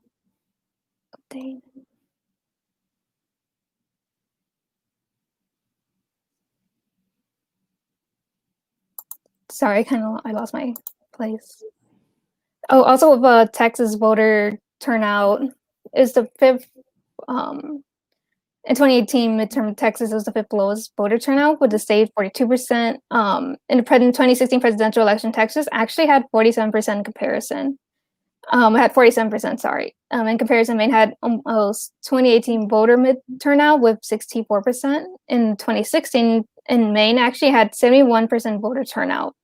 But in 2020, the Lone Star State broke its record of voters going to the poll. By the end of early voting this year, 57% of registered voters casted their ballots, surpassing the total amount of votes in the midterm, for early voting and the election combined. In 2016, the Texas youth vote actually took up 6% of early voting total. And as of October 27th, it reached 13% of voter turnout of youth. Many reasons could explain why Texas is seeing more votes. The presidential polls have been close leading up to the election, showing Texas might be a competitive state this year. Governor Greg Abbott also extended early voting with additional 6 days, which could allow some more time to head to the polls. But that's all I have for election, for the Texas voting rate. We can move to Andrea, who will give us how the U.S. Congress is looking. Hello, welcome back to another update on how the U.S. House is looking. Up first is the U.S. House. So right now, I've been looking at how the House is looking, and as of right now, according to NBC News, we are seeing 54 seats for the Democrats and 76 for the GOP. Alabama, it has 2 seats filled and 1 Democrat seat. 4 are uncalled. Let's look at Texas. Has 14 seats right now, and 5 Democrat, 17 uncalled seats. So we'll see those results rolling in as the night goes on. Some other seats, a lot of states are uncalled right now. As we know, this information is just constantly coming in. So yeah, let's see. That's all I've got for right now. Megan, how is the Senate doing right now? Well, thank you so much, Andrea. As we shift gears into the Senate, it's really important to remember here that after 6 years of Republican rule, the Senate could very well flip tonight. The battle for the Senate majority is extremely close and very competitive tonight. There's really just no room for error for either party. So right now, as we see here, the Democrats are taking the majority with 39 out of 50 seats, with the Republicans trailing behind with 36. So some very notable races going on right now. In Alabama, Tommy Tuberville is leading by 58%. In Colorado, starting to turn blue with John Hickenlooper. And then Georgia, back to red with Kelly Loeffler. So we're really seeing a neck-and-neck battle right now in the Senate. It will be very interesting to see how things shape up later tonight as some of the Western states start pouring in. But that's all I've got for you right now. A race that we will also be following is the U.S. House in New Mexico, the House District 2 between Torres Small and Harrell. I know this race because I'm currently in El Paso right now with my parents, and we are constantly seeing these ads for Torres and Small. It is really warming up. So Torres Small is the incumbent, and Harrell is a former New Mexico House representative. I am constantly seeing these it's looking very I'm trying to find the word competitive is it so yeah, Yvette Harrell has a history in being a real estate investor, and to that there's been some speculation of how she is going to use the seat, and Torres Small has her own things that people are poking at, but regardless, they both are looking to represent New Mexico, and it's going to be a very interesting race. I cannot find any polls on this right now, but I mean, if Tor Smollett, as the incumbent, is any indication of what's going to be happening, we'll really just have to see by the end of the night. But it should be an exciting race as the night goes on. Well, Andrea, certainly does sound like a very interesting and competitive race. I'll be curious to see how that one turns out. But in the meantime, we're going to shift gears a little bit to talk about polarization. It seems that discussions about politics in America and polarization overall is at an all-time high, sadly. And often basic facts cannot even be agreed upon. To find out how we got here and what can be done, we turn to our reporter, Josh Fowler. Polarization. It is a word that has become intertwined with American politics. How did we get from simply disagreeing with a political opponent to having a complete lack of respect and seeing the other side as the enemy? Tonight, we will explore the many reasons why we as a country are America, a divided nation.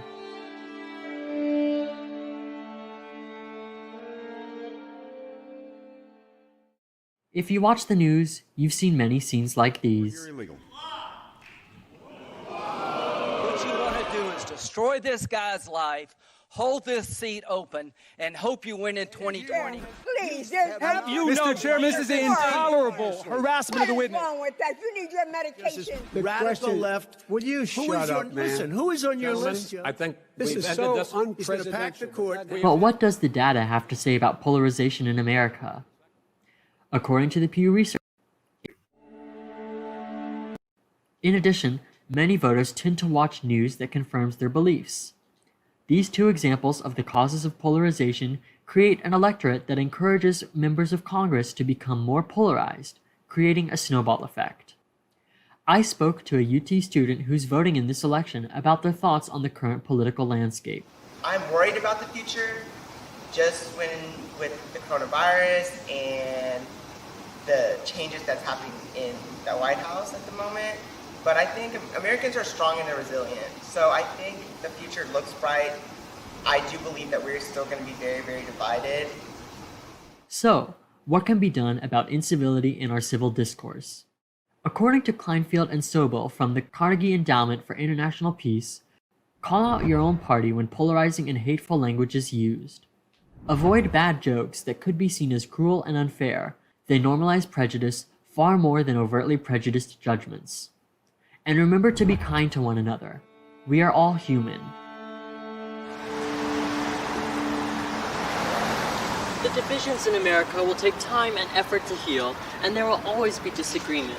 However, if polarization is allowed to worsen, consensus and agreement, which are crucial to a democracy, will be harder to obtain. For the Texas News Channel, I'm Josh Fowler. Welcome back to another round of results being reported around the nation with Cameron Trout and Harshina Avernini. So for the Texas District, let's see.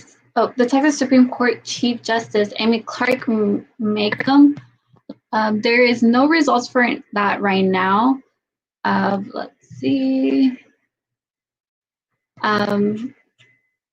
We could look.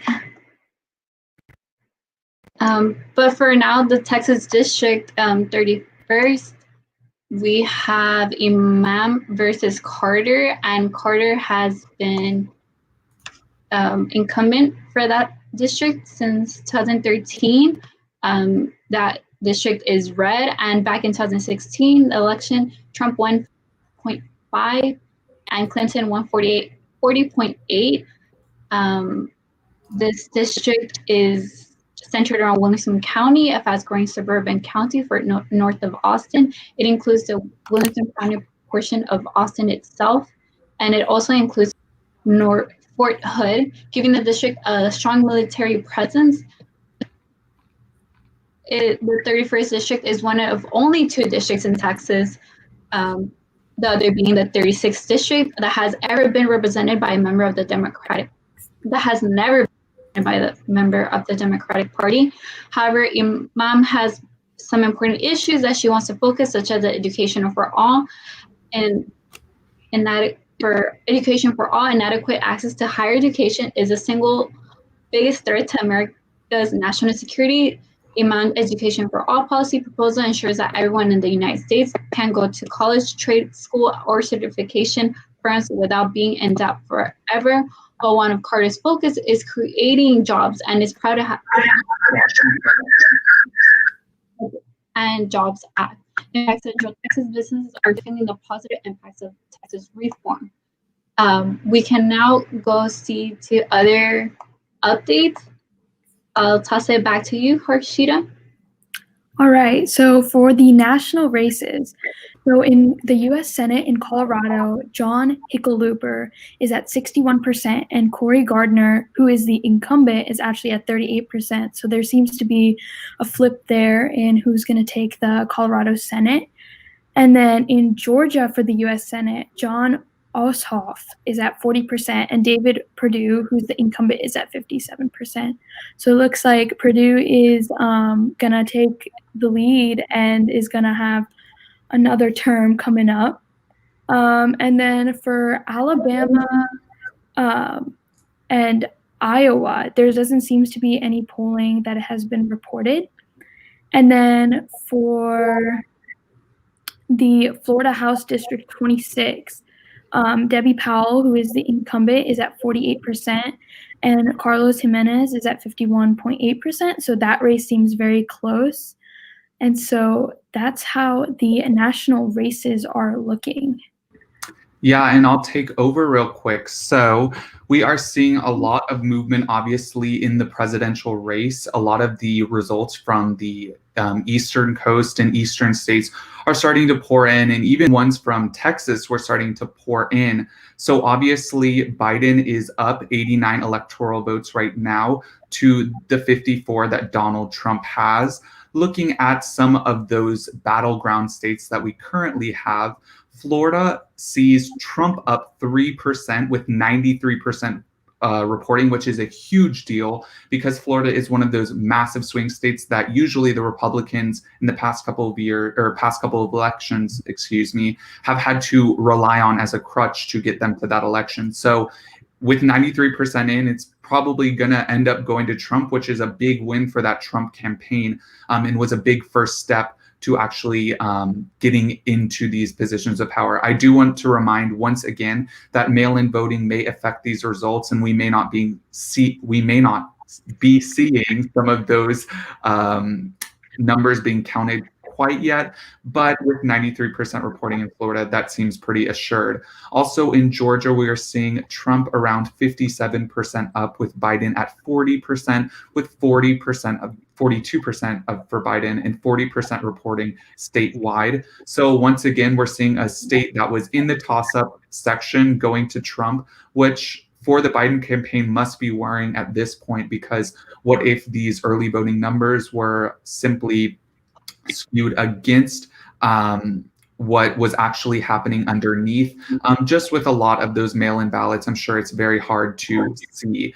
Also with Michigan, we have 59.2% for Trump and 38.5% for Biden, with 18% reporting. Obviously, that is a low number. However, that should also be worrying to Biden once again. This is in that Rust Belt that Trump has really tried to skew towards with the trade war with China and trying to bolster their economies by putting tariffs on steel. So once again, this may be buying dividends once again for Trump if he can win the state of Michigan. As for some of the other ones, New Hampshire is seeing Biden up 53% to 46%. This was classified as a toss-up state. I don't really fully understand or believe that it was ever a toss-up. It has been majorly blue in the past, and I don't think we're going to see that reversed right now. Also, that is 20% reporting. As for North Carolina, we're seeing Biden with a very slim lead at 50.4% of the vote, compared to Trump with 48.5% with 80% reporting. So this is another one of these big toss-up swing states, this election in North Carolina, that has in the past couple of elections voted red, but in the past voted blue. So there is that potential ability for a flip. Looking more at some of the other Rust Belt states with Ohio, Pennsylvania, and Wisconsin. Ohio, we're seeing Biden up 51.5% to Trump's 47.6%, with 60% reporting, which in my opinion is massive. We saw Trump actually trailing behind in this state of Ohio during the early vote, or we saw Biden trailing, in early voting. So it's kind of weird to be seeing a reversal of this trend and Biden actually leading Ohio pretty strongly, up like 3 points right now. As for Pennsylvania and Wisconsin, Pennsylvania is really heavily in Biden's favor, 62.2% compared to 36.7% for Trump, with 19% of the vote. Obviously, that's not a ton, but we could be seeing a huge landslide in Biden's favor in Pennsylvania, which once again, this is one of these states that Trump needs to win in order to win this election. Pennsylvania is like non-negotiable. It's one of his only paths to victory. As for Wisconsin, it's very, very close, 49.6% for Biden, 48.7% for Trump, with only 44% reporting. So that's still, it's obviously in our time zone. Polls probably just closed. So we're starting to see these numbers just sort of roll in. As for Texas, it's dead even. I am shocked. I know in early voting we saw that Biden and Trump were close in this state, but we have 72% reporting with 49.3% for both. In my opinion, this is mind-boggling. Obviously, Trump could sweep the rest and rise in the polls, but to have it be this close in Texas, which has been a landmark red state, like, in my opinion, if Trump loses and the GOP loses Texas to be a swing state, that may spell the end of the GOP as we know it, just because that carries so much weight in this electoral college. So they may have to start rethinking in the future how they're running these campaigns and what candidates they're actually putting up. And finally, I just want to touch on Virginia. We see 40.2% for Biden versus 57.8% for Trump, with 41% reporting. I honestly think this is pretty surprising, given that Biden was leading fairly heavily, and it was actually considered a lean state, so not even a toss-up state in early voting polls. So maybe all the Trump supporters and voters came not in early voting or did mail-in or something, or voted today, obviously. But yeah, we are seeing that with already 41% of the vote. So I know that is a lot. We will continue to update you on the presidential race, and I'm going to pass it back to Stephanie to talk about some of the important Texas races. Thank you, Cameron. Sorry for the technical difficulties. Back to the Texas races. So we are seeing the U.S. House District 2, Sima Latcheverdian, is 43%, and Dan Crenshaw is 55.60. The reporting number is 85, and the target is Democratic. It is a bit of a, but seems like there might not change much. For U.S. House 3, Lulu Sekali, and it is 43.90 percentage of vote. And Van Taylor is 54%, and the reporting number is 96, and the target is Democratic. So we are seeing that Van Taylor is taking the lead, and there might not be much of a change for the next update. For the U.S. House District 10, we have Mike Siegel, which is at 48%, and Michael T. McCall, who is the incumbent, it is at 50%. So this is cutting it close. They are in close. They're competing very next to each other, and the reporting number is 55, halfway through that, and the target is Democratic. So we still have halfway to go. For U.S. House District 21, we have Davis, which is at 55 percentage of votes, and Chip Roy, who is, and he is at 42%. The target for that district is Democratic, and seems like there are sort of close. There is a 10% gap around there, but it seems like there's still much a big. We have for U.S. House District 22, Strike Preston Kulkarni at 40%, and Troy Nels for 49%. So this is 4 percentage different, and it is at 26% of reporting number. Still have a lot to go for that one. The target is Democratic.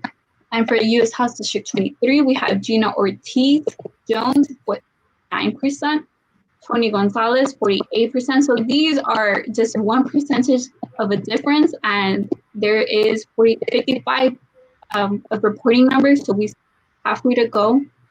The target for this is Democratic, and seems like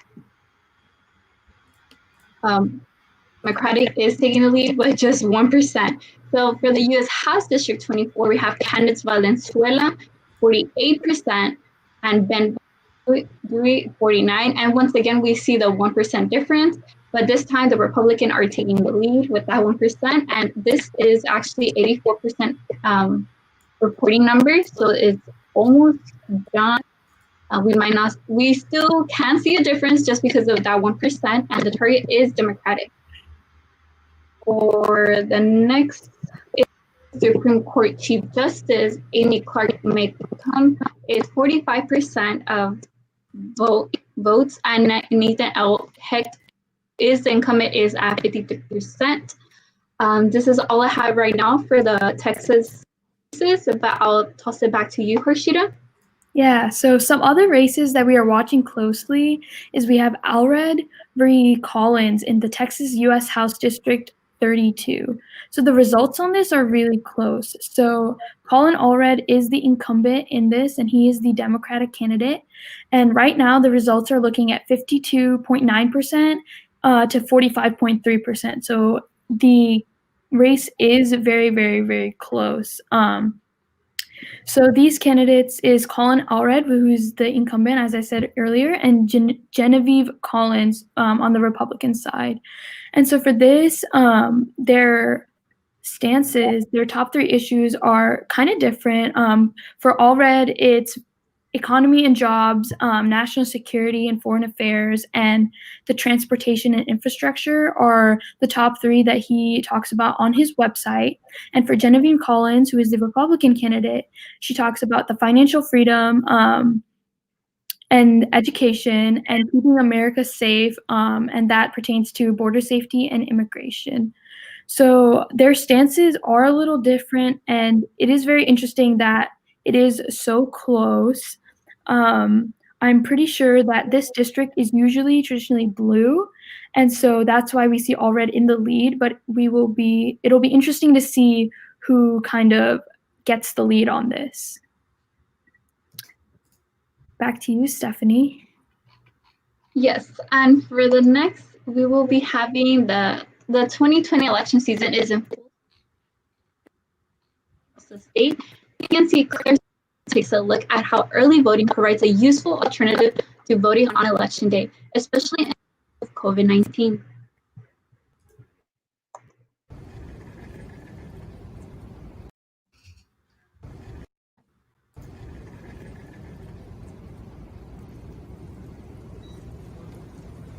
I'm here outside of Gregory Gym, one of 2 early voting locations here on campus. Even though Election Day isn't until November 3rd, many Texans have already cast their ballots. Travis County's voter registrar announced that a record-breaking 97% of eligible Travis County residents are registered to vote, and more than 2 million ballots have already been cast statewide as of this weekend. It just spreads out the amount of people who are going to be voting. So it's standard in pretty much every state. Like, it's just simply not even remotely feasible to squeeze that many people in on one day. So we need lots of early voting, and it helps like relieve the pressure on the polling sites.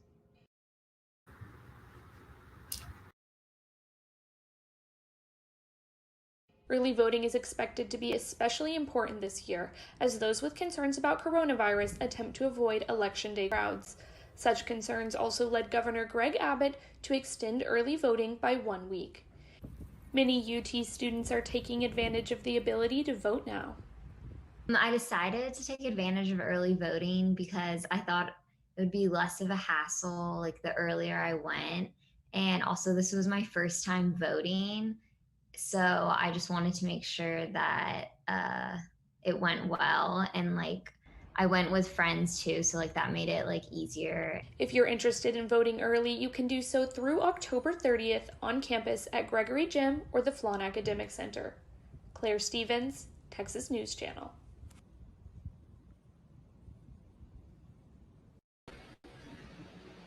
Hello and welcome back to another update on how the House and the Senate are shaping up. I'm Josh Fowler and I'm joined by Clark Dalton. So let's start with the House. If I just pull up my info here, we have 74 seats according to the Associated Press. This graphic is saying 82, but the Republicans are in the lead. And then according to the Associated Press, and then this source here in this graphic, we have 61 seats for the Democrats. Remember that we do have a majority needed of 218 to win control of the House. And according to the Associated Press, states that typically report red, some of them are fully red, including Wyoming, South Dakota, North Dakota. And then we have a few blue states already, like Vermont. But states like Texas do have some blue and red mixed in together, with some leading and some already called for Republicans. Clark, would you give us an update on the Senate? Absolutely. This is a big year for the Senate. As you can see, Colorado is pretty much what we expected. John Hickenlooper is leading there, 61% of the votes so far, with 29% being reported in by NBC. He's leading Cory Gardner, who's the Republican candidate there. He was the incumbent, so that's a shift for the Democrats in Colorado. And then in Georgia, we have David Perdue, the incumbent, leading Jon Ossoff, 57% to 40%. 36% of the votes are in, and that's according to AP. And then one of the most important elections in the Senate this year is Maine, between Sarah Gideon and Susan Collins. Susan Collins is the incumbent. She has 59% of the votes right now. Gideon has 34%, but she's really important for the Republicans because she's a moderate Republican. And this is an election that can tip the power of the Senate fully to the Democrats. So the Republicans want to keep Collins in there so they can have a moderate in that seat and try to push to get 51 seats. And also, I'd like to introduce our final race in Texas that we're watching tonight. That's for Texas District 6, which is Ellis and Navarro counties in an area of Tarrant County. And the incumbent is Ron Wright. And then our challenger is Stephen Daniel. Now, Stephen Daniel believes that he has several issues on his platform that he's going for. The top three are healthcare, education, and campaign finance. For campaign finance, this refers to him running to overturn the amendment Citizens United, which gave corporations ability to contribute money to campaigns, and this would increase transparency. And for education, he'd like to focus on college debt.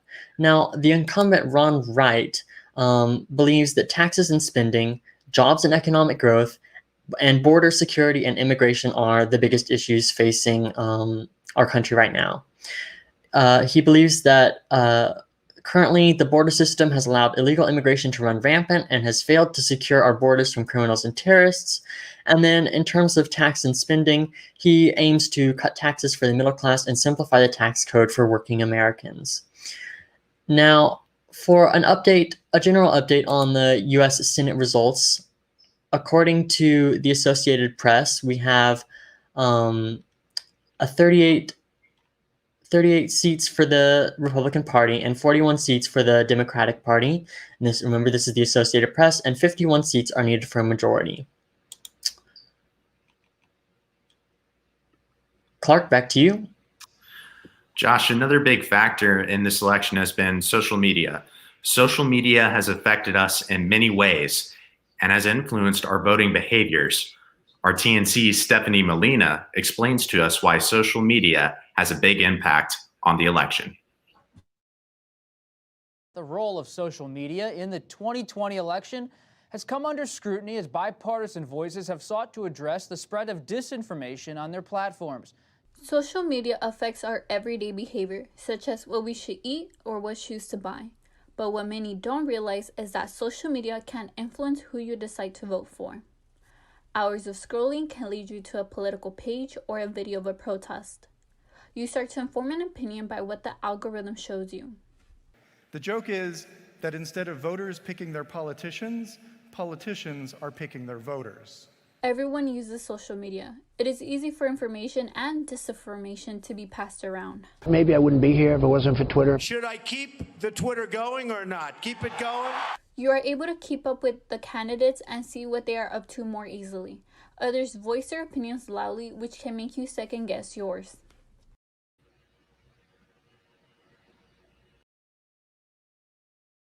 I think what you're seeing is not Facebook choosing the news. Social platforms like Reddit, Facebook, Twitter, the users are choosing the news. And what the internet gives you now and this platform gives you is the ability to choose what you hear and with whom you discuss.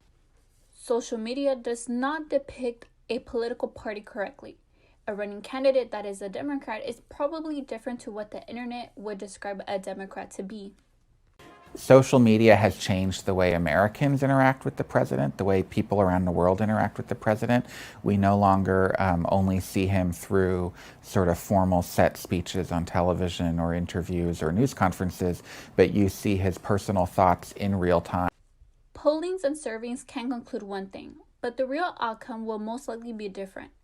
It is important that we realize these simple misunderstandings and we follow the news more closely to see what an actual candidate is for and against. What technology does and has done for 30 years is remove the role of gatekeepers and intermediaries. Stephanie Molina, Texas News Channel. Hello and welcome back to results on the races that we are following this election cycle. I'm Cassidy Ellison and I am joined by Mercedes Gonzalez and Cameron Trout. First up, we have the ever-important race for the president. According to the most recent poll updates, former Democratic Vice President Biden is taking the lead with 89 electoral votes compared to President Trump with 72 electoral votes. We still have 377 electoral votes remaining, and we need 270 to win. Some of our big states we have yet to hear from are Florida and Texas. We don't know for sure what they will call, but it's looking like they will go Republican. Now, Pennsylvania, Wisconsin, and Michigan are pretty critical states right now. Those are 3 states Biden has centered on in his race because President Trump won each of those states by less than 1% in 2016. If those 3 states go blue, it will send the Electoral College over 270. Now, we still have some time to go, but we will see once we start getting those swing states results in. And right now we have national races. So far we have U.S Senate Colorado John Hickenlooper with 54% of votes for him right now. And then we have Cory Gardner, a Republican. So far he has 44%. But the reporting number right now is 68% according to NBC. Democrats want to target this state. So they're getting they seem to be getting there, but we'll see at the end of the night. And for Georgia U.S. Senate, we have John Ossoff with 40% of voter votes. David Perdue, the Republican, has 57%. Well, right now we only have 36% reporting number, so there's still a long ways to go for that. But according to AP, Democrats want to flip that one, so they're getting they're a little bit low down there, but we'll see how it is by the end of the night. Sarah Gideon for the U.S. Senate, she has 39% of voters. Susan Collins has 55%, so Susan Collins is in the lead of that. So far, we only have a reporting number of 7%, though, according to NBC. So again, there's still a long ways to go for that one. So we'll see how we're there at the end of the night. Right now, for the Florida House District 26, we have Debbie Powell with 48.2% of voter amount. And her opponent, Carlos Jimenez, Republican, has 52%. But we do have a reporting number of 94%. So it could be Carlos with the win in this one. But again, not a full percentage yet, so we'll see. Republicans want to flip this one, so they might just get it, but we'll see at the end of the night. And for Virginia House District 25, you have Cameron Webb. He has 44% voter amount. Bob Good has 56%, so Bob Good is in the lead of that one, but we only have 3% of reporting number, so we'll see what that will be in our next election update. And right now, I will take it to Cameron. Yes, so I'm going to cover some of the Texas races real quick. So looking at the big one, the Senate, Hager versus Cornyn, we haven't really gotten too many numbers in, even though we're getting reports from the districts. So I'm going to skip over that and go over to the districts first. So looking at House District 2 and House District 3, it looks like they have been called in favor of Dan Crenshaw in House District 2 against Seema Lajavardian. And then Van Taylor has been called as the winner of House District 3 with 54% of the vote, over Lulu Sikali.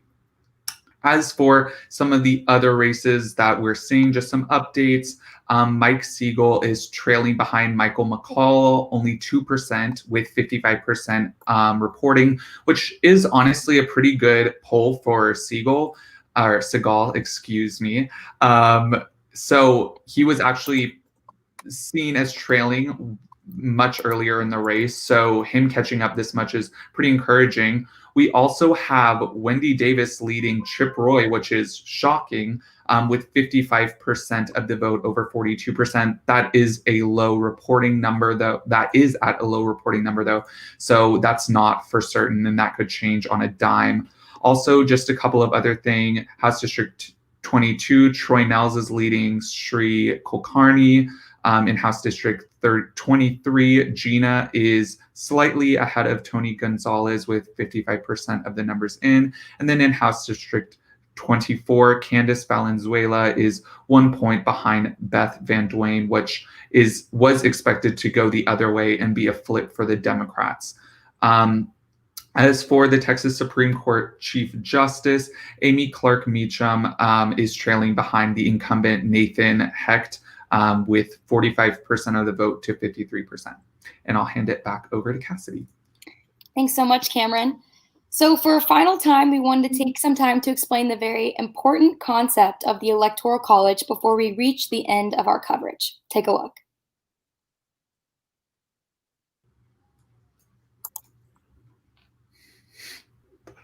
The Electoral College is an institution that is as controversial as it is old. The Electoral College was created alongside the nation by the Founding Fathers.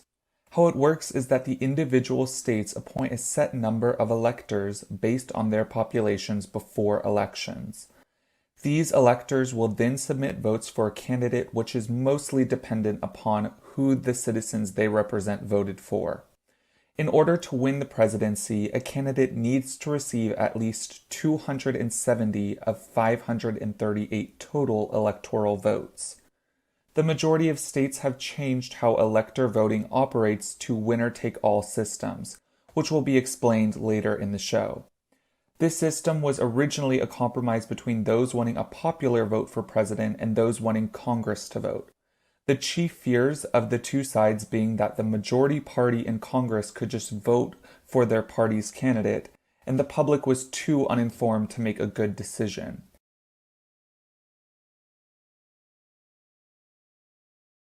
The current controversy around the Electoral College comes from the fact that citizens have more information now available to them than ever, which defeats the main argument against a democratic popular vote.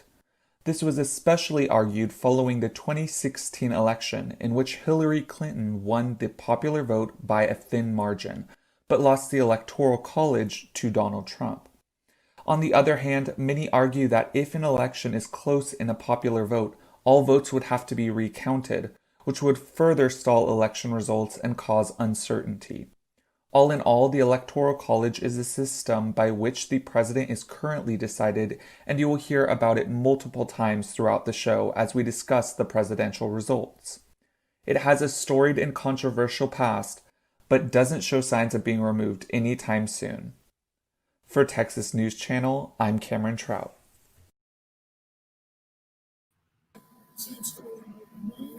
Hello, we are back. I'm going to be talking about the House races going on in the U.S. right now. So we are looking at, let's see, as we know, a lot of the results won't be coming on in till later tonight. But right now we are seeing a lot of red on the map. This, of course, has to do with, not a lot of results aren't in on the West Coast. And we are seeing some blue. Out of the all of the seats, we have 60 Democrats in right now and 83 Republicans with 291 seats still remaining. So as the night goes on, we will see where that goes,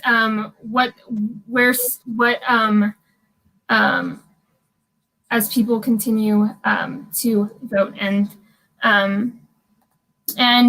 So we're seeing 71 for the Democrats and 101 seats for the Republicans. What's going on with the Senate, Megan? Well, thank you, Andrea, for that great update on the House. But switching gears to the Senate now, we see that the Democratic Party has a majority with 40 seats, while the Republicans still trailing behind with 37 seats at the moment. We've seen a few developments since our last update with you. Republicans, let's remember, control 53 Senate seats. So the Democrats need to win a net gain of 3 seats. At the moment, this is looking good, but we still have a lot more results coming later in the night.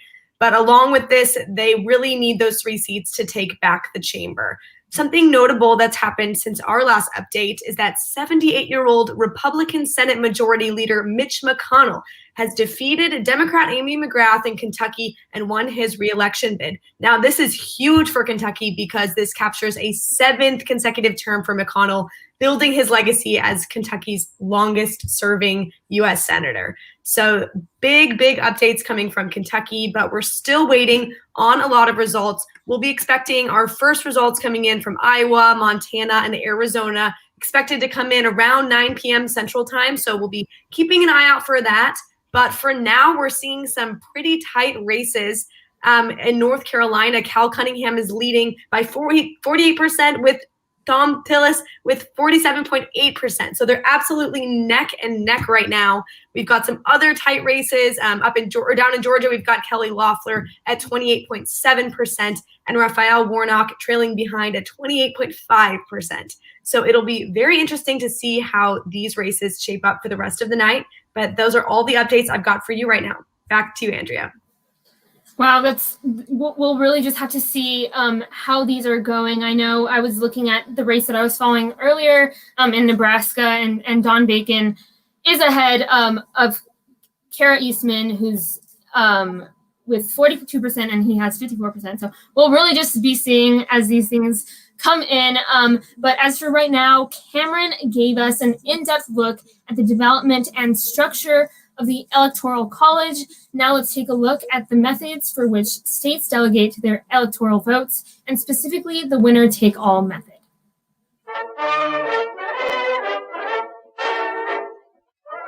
The Constitution of the United States built an election framework based on an electoral college where states choose electoral votes based off of their voting results. There are 2 different ways a state could select electoral votes, but the most popular way is the winner-take-all method. In this method, all of the electoral votes allocated to the state would go to the candidate who won the popular vote in that state. This system became popular in the 1824 election between John Quincy Adams and Andrew Jackson. States choose to use this method to maximize support for their preferred candidate. This was also a time when many people did not have voting rights at all. As you can see, this is how Donald Trump secured a win in 2016. In current elections, all but 2 states use this method for the presidential election. Some people view this method as problematic, considering the electoral votes are not allocated proportionally, and therefore they are not representing all the different people in the state. There has been calls to reform the way in which states distribute electoral votes for decades. The 2 states that differ from winner-takes-all, Maine and Nebraska, use a method called the Congressional District Popular Method. In this system, there are 2 electoral votes allocated to the popular vote winner in the state, and then the rest of the votes are decided based on the results of each congressional district. As you can see by the lighter shaded states, this method offers a more representative view of the U.S. Nebraska and Maine have seen votes split and cast more representatively while using this strategy. This is what the 2016 election would have looked like if all states used this strategy. Another possible method for casting electoral votes is the popular vote by state. In this system, all of the state's electoral votes would be decided based on percentage of the popular vote earned. For example, in a close election, each candidate would get roughly half of the Electoral College votes for that state. This is by far the most representative system, as you can see by the light colors all over the map.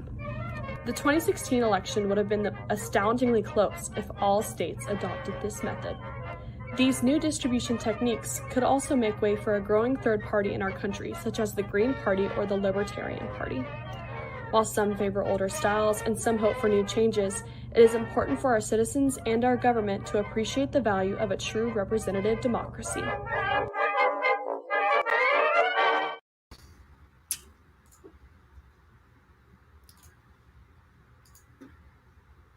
Hello and welcome back to results on the races, that we are following this election. As always, we will first talk about the national races. Clark, would you like to take over that? Absolutely, Cameron. Thanks for passing it over. So far in the national races, it looks like Colorado is flipping from Republican to Democratic. John Hickenlooper has 54% of the votes. Cory Gardner was the incumbent. He is 44%. It is 68% according to NBC right now. That's a huge win for the Democratic Party, flipping that state over. Then in Georgia, it's relatively the same right now. It's Jon Ossoff at 40%. Then David Perdue, the incumbent Republican, has 57% of the votes. 36% are in according to the AP.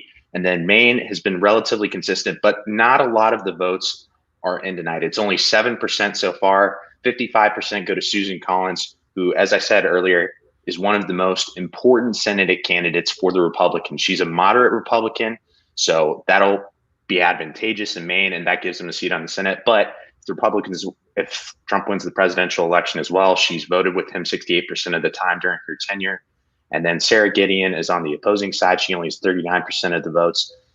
Again, it's huge if it goes to Maine because it's getting those 51 seats in the Senate, and that gives the Democrats the power in the Senate, as opposed to having a divided government between the House of Representatives and the Senate. That's something that the Democrats want to play to, especially if Joe Biden wins the presidential election. Yes, and I'll talk some about the presidential race.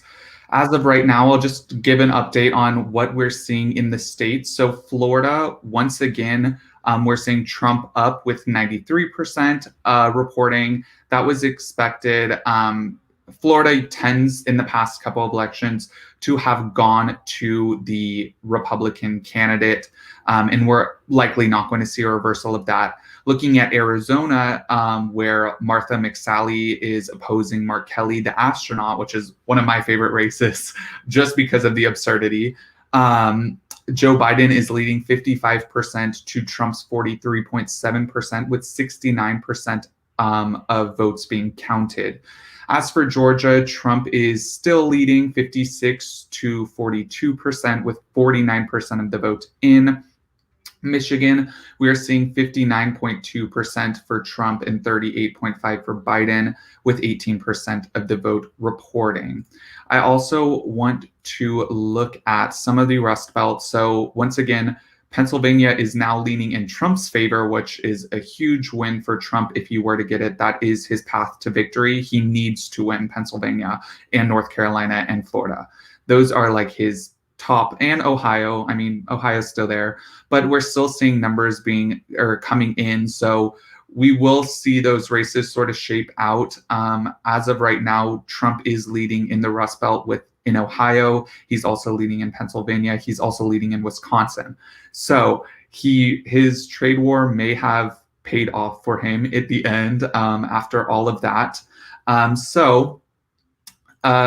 looking forward to Texas as well. Texas is starting to widen where we saw it tied off. I predicted this last time. Trump is now up 50.5% to Biden's 48.1%. Still one of the closest races we're seeing as of right now, with 77% of votes being reported. As for Virginia, we are seeing 45% for Biden to 53% for Trump, which is somewhat of an upset if it were to go to Trump, just because Biden was so heavily favored or seen in that state. So honestly, with all of this being said, I do see the conditions for Trump winning. I do see the errors that were seen in the 2016 election with Hillary Clinton. It was predicted even now in this election that even more of an error had to have been made in these reportings. And maybe it did. Maybe it honestly did, because they had basically majority of polls had Biden leading in a lot of these states, but now we're starting to see, oh, he's not. That may have been weighted against him just because of early voting. So once again, we do have a long time left in these races, and we do have a lot of these mail-in votes to be counted. So there is a long time to go, but Trump may be pulling ahead, which statistically wasn't really foreseen. And I'm going to pass it back over to you, Clark, for our national race update, or sorry, excuse me, Texas race update. Again, it sounds like a lot of shifts in the presidential election right now.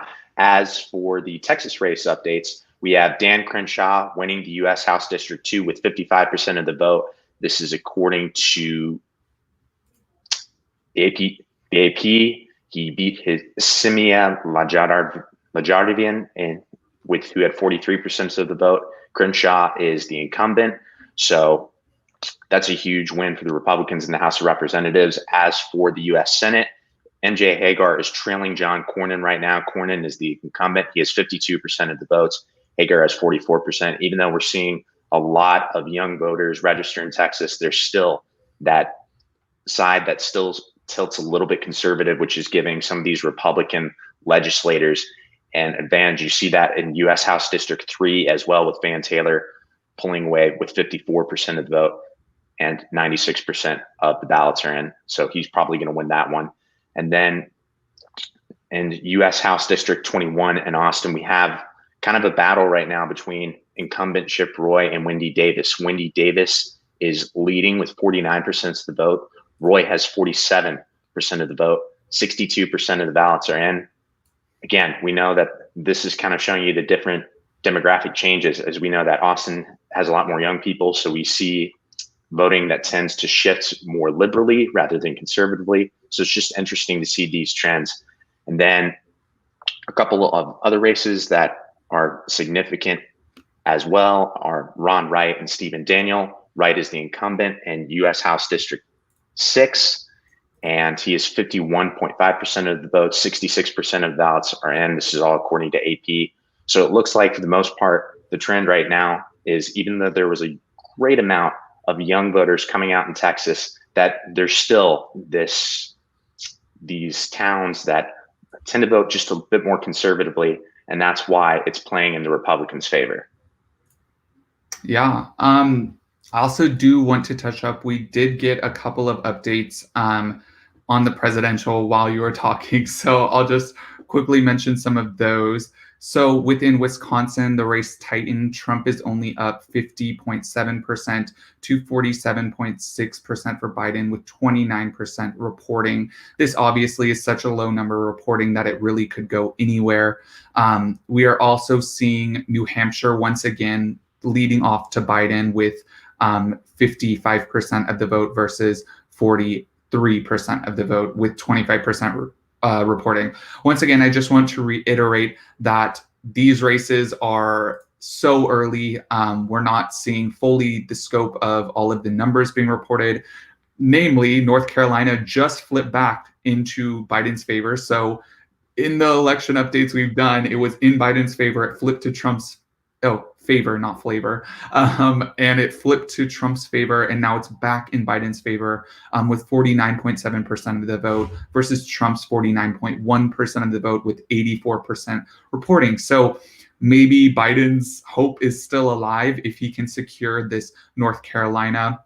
He's just really, really gotta hope and get down on his knees and pray that he can secure Pennsylvania.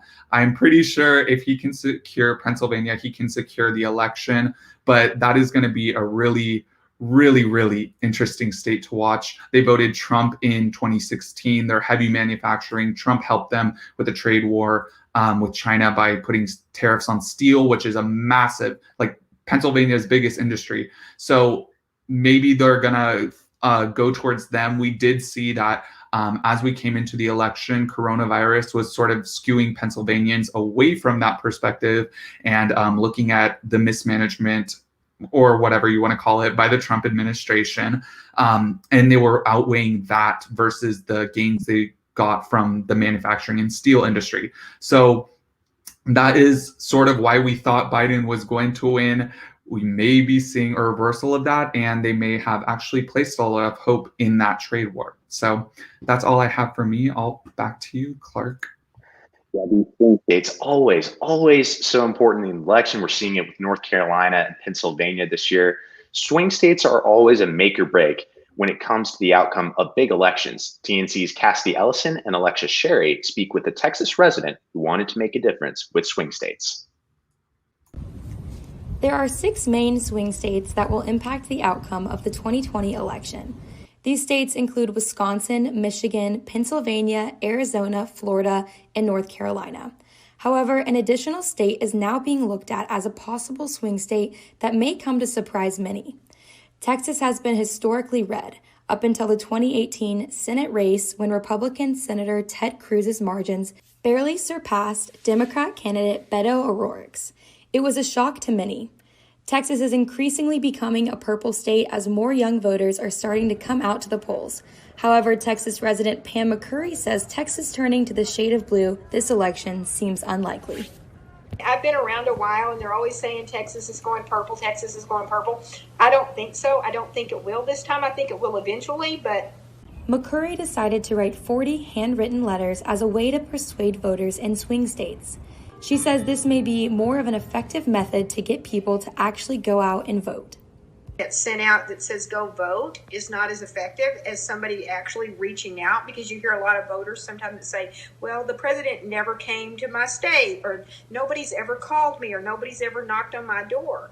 And people like a personal reach out. Vote Forward is the website McCurry says she used to formulate these letters.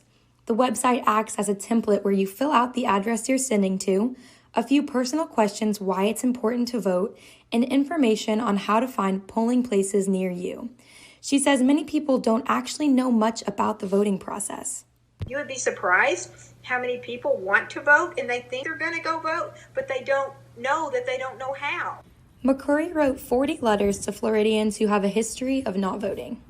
How did it make you feel writing the letters? Did you feel like...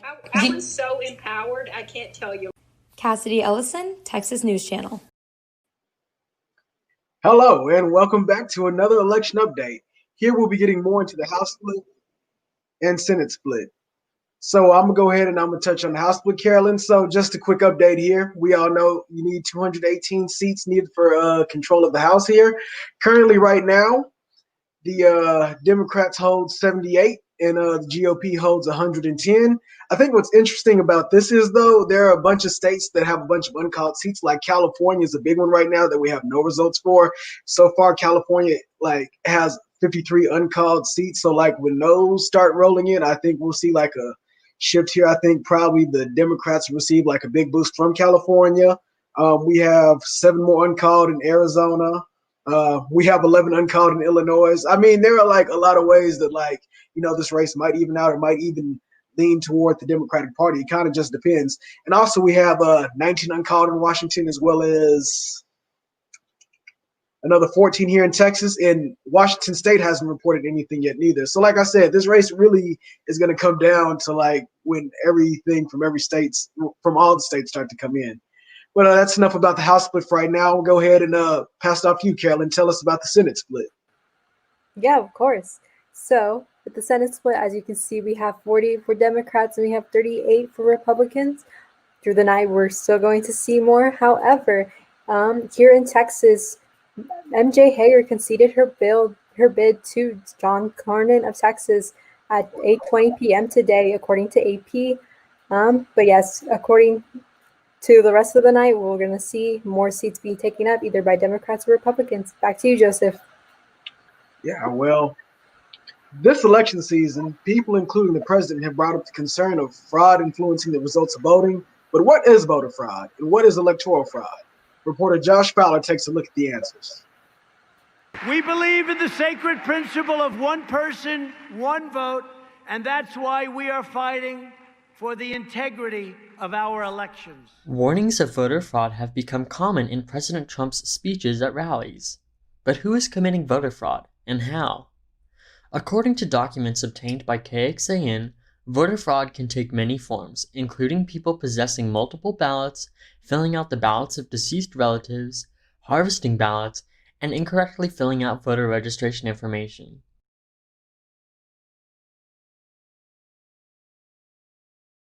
Since 2004, 150 people have been charged in Texas, resulting in calls from Governor Abbott to put an end to voter fraud. Although a felony, the impacts of voter fraud are not great enough to sway an election, says Dr. Brian Smith, a professor at St. Edward's University. Many people would have to be involved in an expensive and concerted effort to steal an election due to safeguards such as voter registration, electronic vote counting machines, and elections professionals involved at various steps of the process. What is getting less attention these days is electoral fraud. This may take the form of voter intimidation, disenfranchisement, invalidation of ballots, among other types. In fact, recently in California, the Republican Party was ordered to remove unofficial ballot boxes they had put up, which some saw as a form of electoral fraud. So, while both forms of fraud are real problems, one is less likely to have an effect on the outcome of an election due to electoral safeguards. Josh Fowler, Texas News Channel.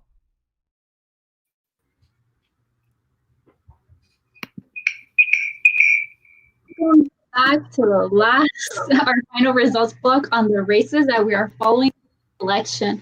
First up, we have the presidential race. Let's take a look at that. So for Arizona right now, we have 55% for Biden and 43.7% for Trump.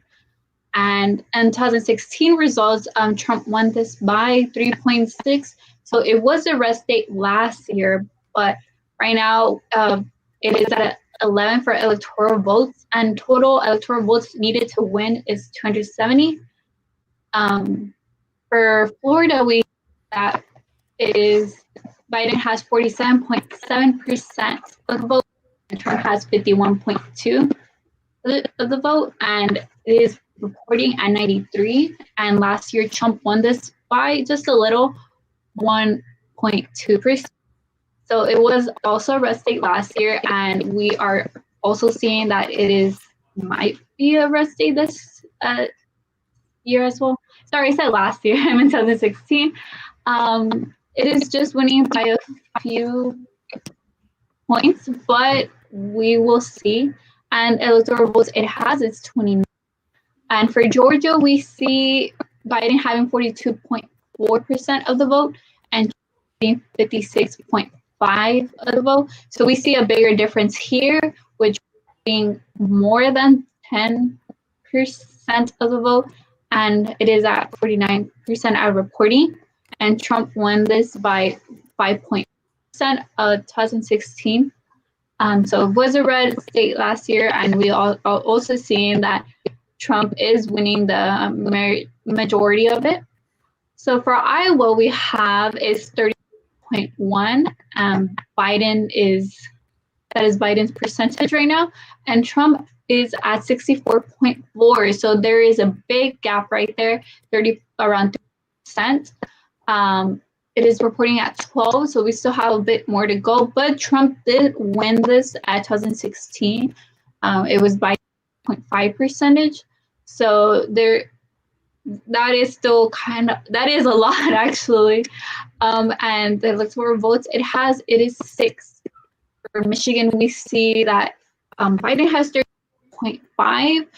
This is lower because it is a red state. Trump won this, is at 59.2 right now. Reporting is at 18. And Trump won this by 0.2. So there was that little of a gap. 2016. We're not sure if we will see this election, just because right now we are seeing a bigger difference. But the electoral votes it is 16.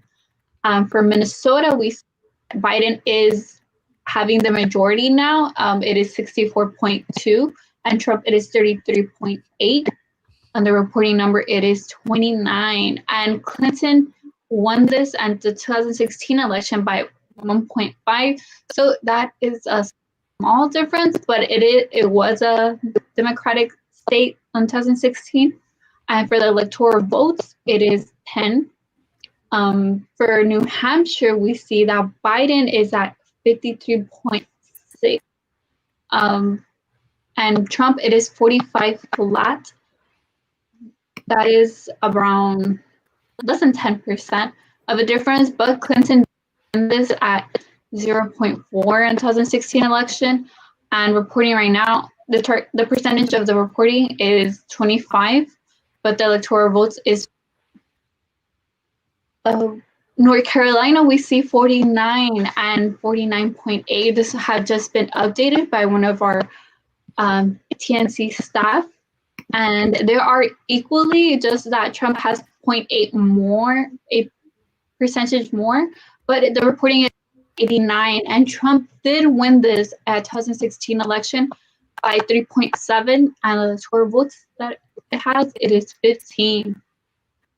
Ohio is at 46.8 for Biden and 51.8 for Trump.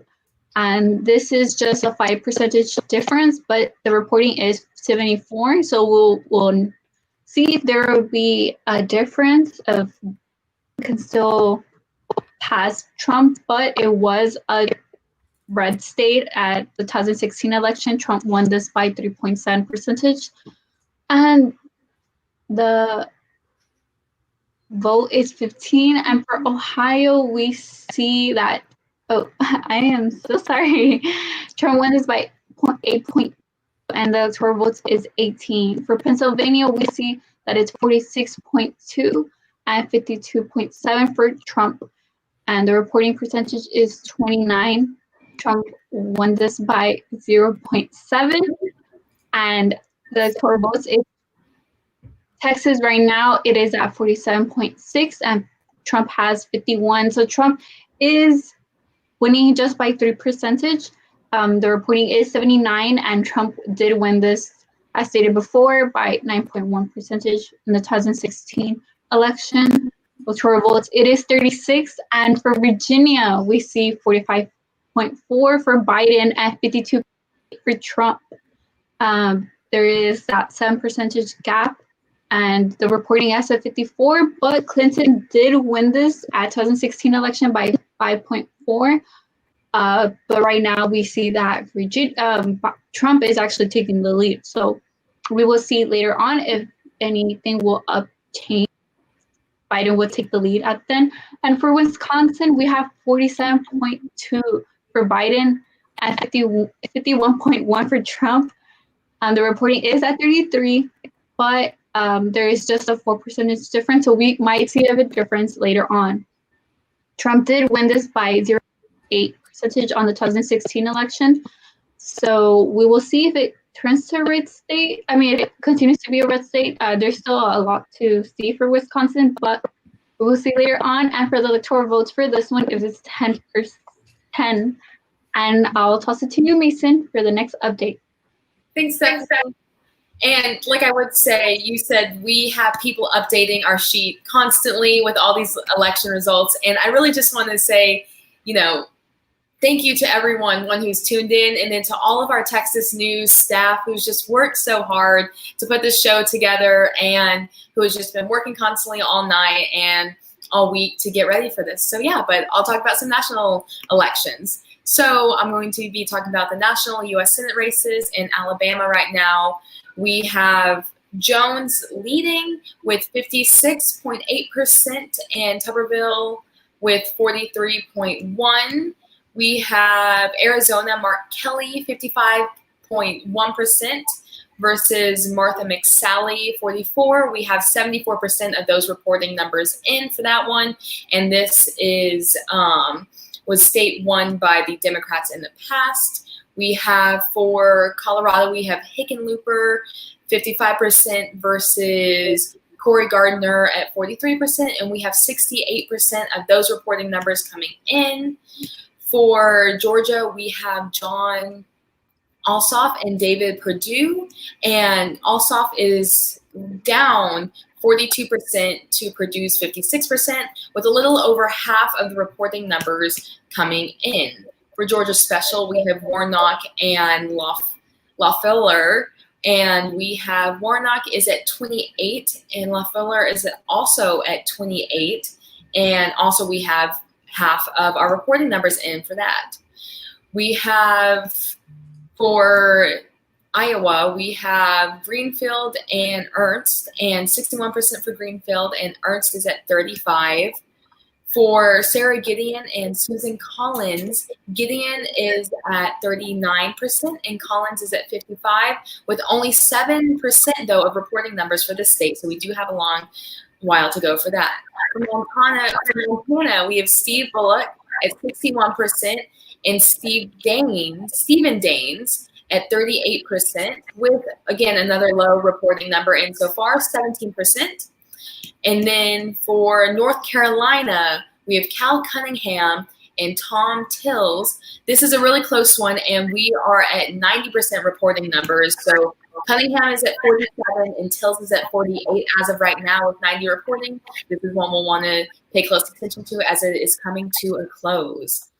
Now for House districts, we have Minnesota House District 7, Collins Peter, who is the incumbent, and Michael Fischbach, who Fischbach is actually at 60% compared to 35% with the incumbent, but there's only 6% of reporting numbers in for this race. Next, we have New York House District 2 with Smalls and Harrell. Smalls is 36% and Harrell is 63%. Again, another low reporting number with 24%. But our next race, Florida House Districts 26, we have 94% of the polling numbers coming in, and that has Carol Ramirez at 51%, who is up to Powell, who has 48%. Next, in New York, District 22, Bredency and Tinney. Bredency is up 28. Tinney has 30%. We're still waiting for those reporting numbers for that one. For California House District 21 and California House District 25, we are still waiting on these as California has not quite finished all of their voting yet. For New Jersey House District 2, Amy Kennedy has 47%. Jeff Drew has 51%, and our reporting numbers are getting up there at 74%. We votes counted for there. Nebraska House District 2, Kara Eastman is at 42%. Dawn Bacon has 54%, 42% with that one. And then for our last national race that we are watching, Virginia House District 5, Cameron Webb has 46% and Bob Good has 54%. And that reporting number is at 72. So that's it for right now for our national polling. Cam, back to you for more updates.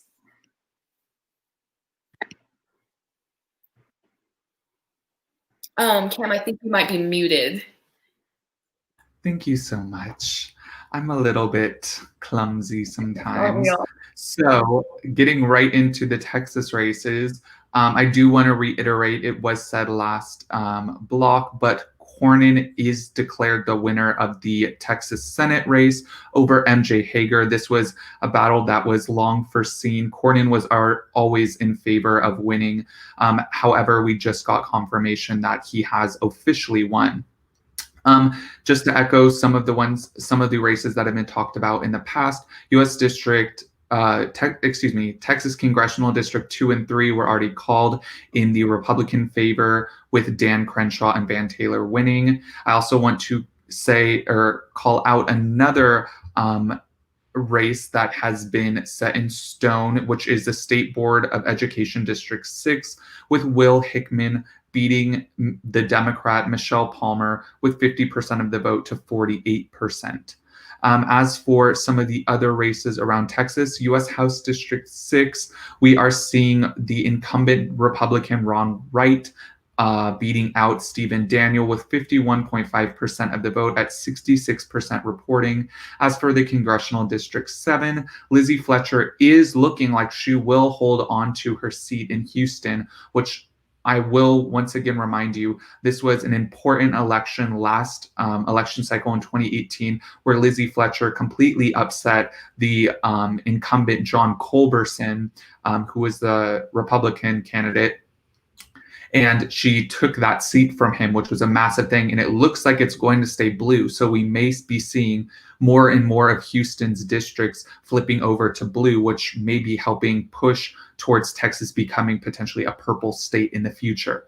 As for U.S. House District 10, Mike Siegel is still trailing behind Michael McCall with the same numbers, 50% to 48% for Segal, excuse me, with 55% reporting based on AP.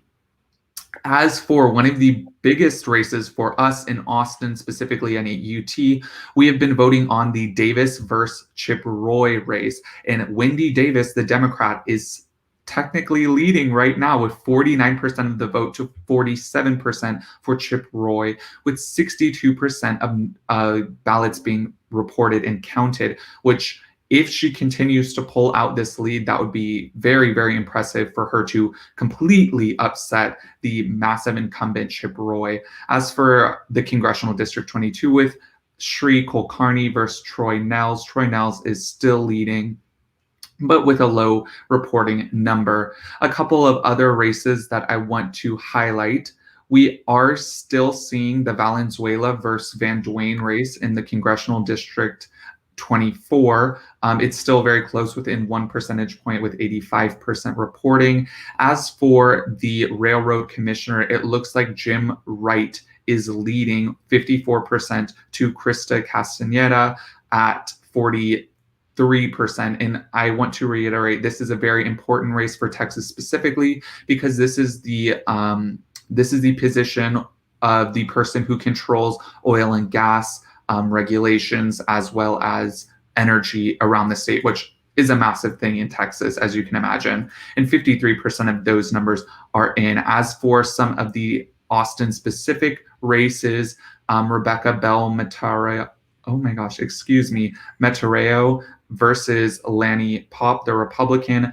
Rebecca is up 52% to 44% for Lanny Pop. As for our Texas House District representative for District 49 in Austin, and specifically UT area, we have Gina Hinojosa up 80.4% to Charles Allen Meyer with 16.7%. And this was expected. We are a fairly liberal district within Texas, and that's been seen time and time again, election after election. So that is all from the state side for Texas, and I'm going to pass it back to Stephanie.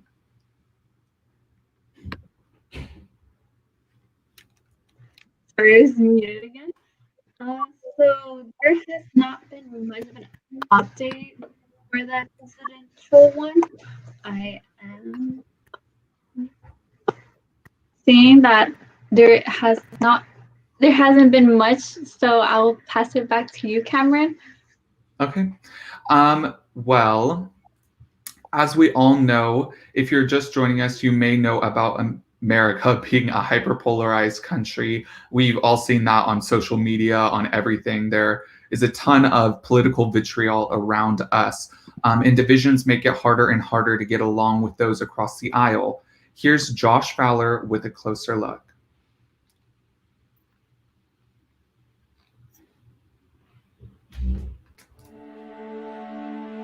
Polarization. It is a word that has become intertwined with American politics. How did we get from simply disagreeing with a political opponent to having a complete lack of respect and seeing the other side as the enemy? Tonight, We will explore the many reasons why we as a country are America, a divided nation.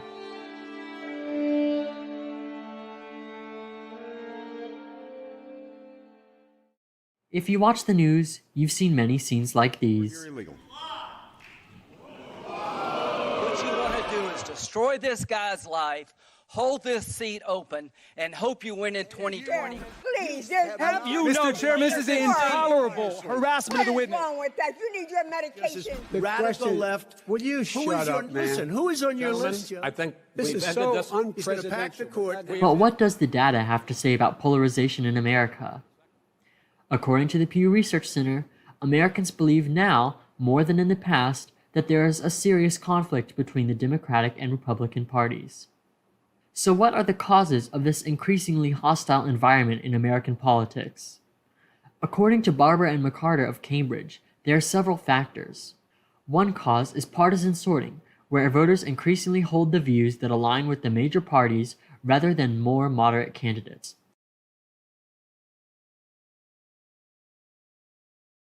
In addition, many voters tend to watch news that confirms their beliefs.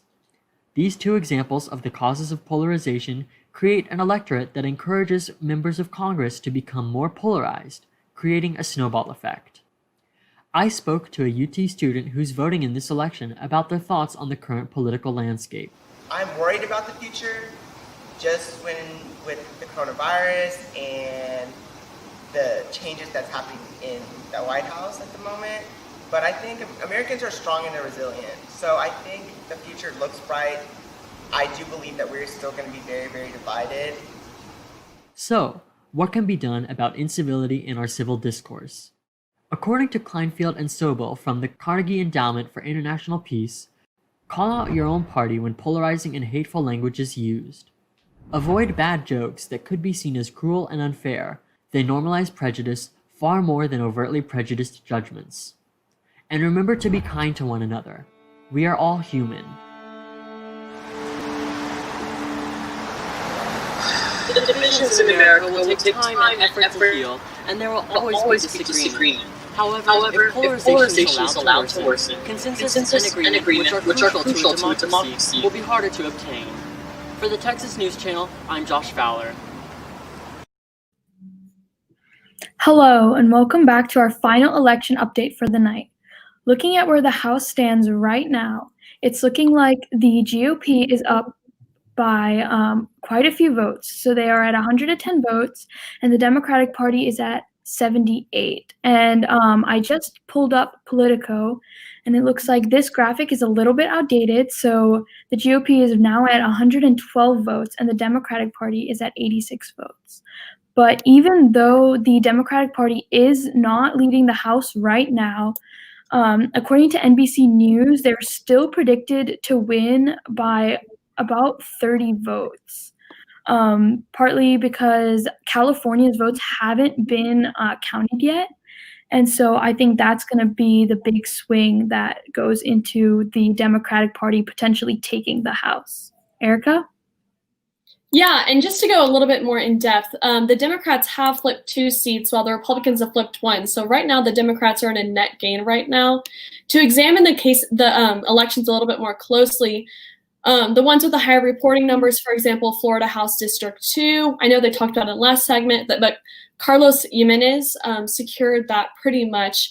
The other candidates are running about 48%, so I don't see that flipping as of right now. In Virginia House District 5, with a reporting number of 72%, Bob Good has 54% of the votes, and Cameron has 46%. Also, as expected, AOC won her district in New York.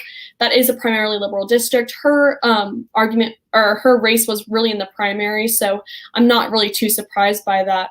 Also, just a background on the Wendy Davis election, she really got her famousness in the House bill too. So she lobbied for that to be not available, and she really gained a lot of notoriety from that issue. And looking at another one, in reporting number for 24% for New Mexico House District 2, we have Yvette Harrell in 63% and Torres Small in 36%. So again, it does look like even with small reporting numbers, I don't see that flipping with that much of a large margin.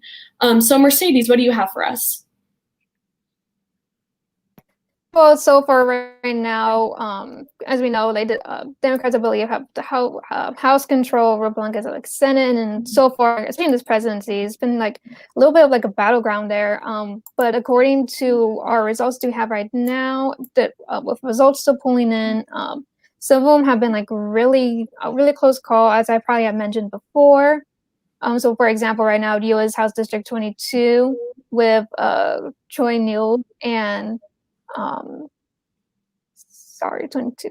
Troy Neals and Siri Preston. Right now, Siri has 43%, and Troy has 47%. So they're still close, but only 56% vote for reporting number. So that's really close. Under example, in terms of like Senate, we have, for example, Arizona with Martha McSally, and Mark Kelly. Well, Mark Kelly has like 55% right now, and Bob Kelly has like 44%. So we're still seeing like little who's gonna get up ahead. But yes, Rashida. Yeah, and it's looking like the Senate. I just got an update from Politico, and it's looking like the Senate is leading, like the Democratic Party is leading in the Senate. So with those numbers, it might look like the Democratic Party is going to take majority in both houses in Congress. And again, it is projected that the House will win.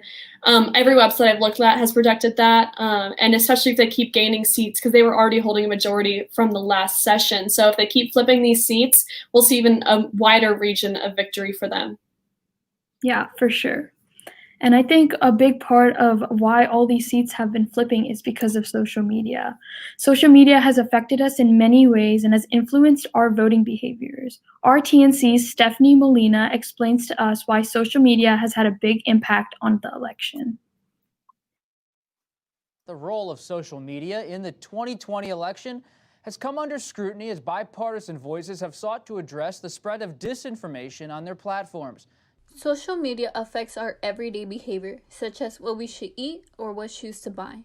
But what many don't realize is that social media can influence who you decide to vote for. Hours of scrolling can lead you to a political page or a video of a protest. You start to inform an opinion by what the algorithm shows you.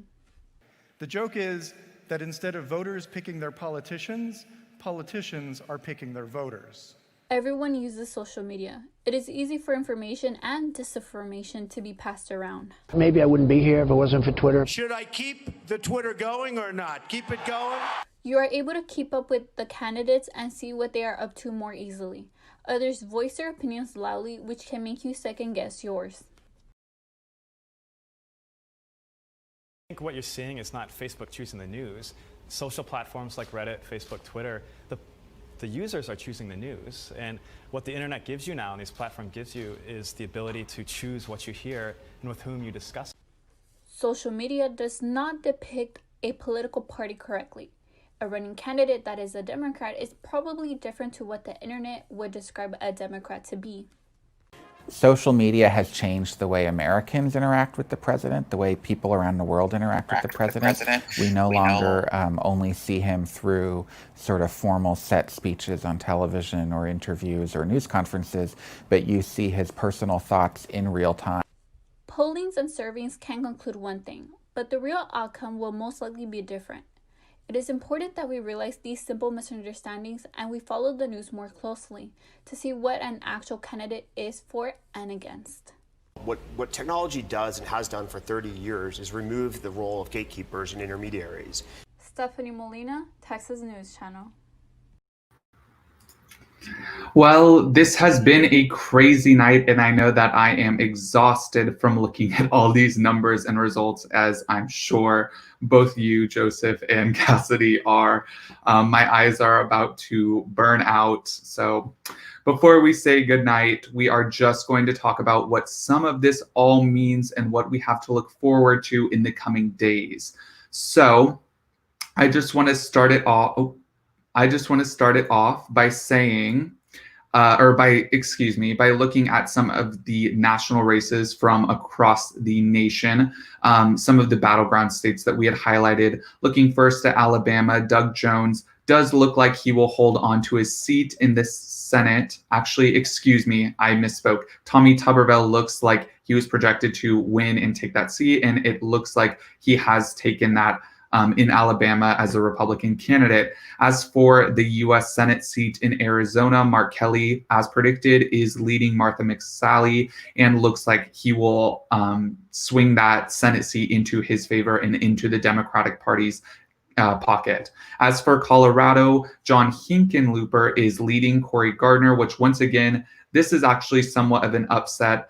We could see that lead possibly slipping to Cory Gardner, who is the incumbent, as there are only 68% of votes in as of right now. As for the two Georgia Senate seats, John Ossoff is still lagging behind David Perdue with 53% of the ballots in. As for Georgia Special District, Raphael Warnock is exactly tied with Kelly Loeffler. So they're both at 28.6%.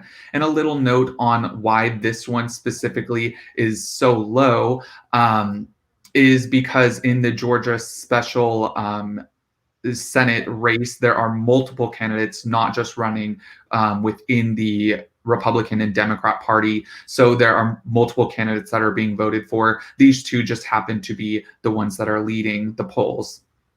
As for Iowa's Senate seat, Teresa Greenfield is leading the incumbent Joni Ernst, which once again is a big win for the Democrats. They are trying to take control of both houses in Congress, both the House of Representatives and the Senate. So this would be a big seat to swing once again to pull them closer to that majority in Senate that they don't already have.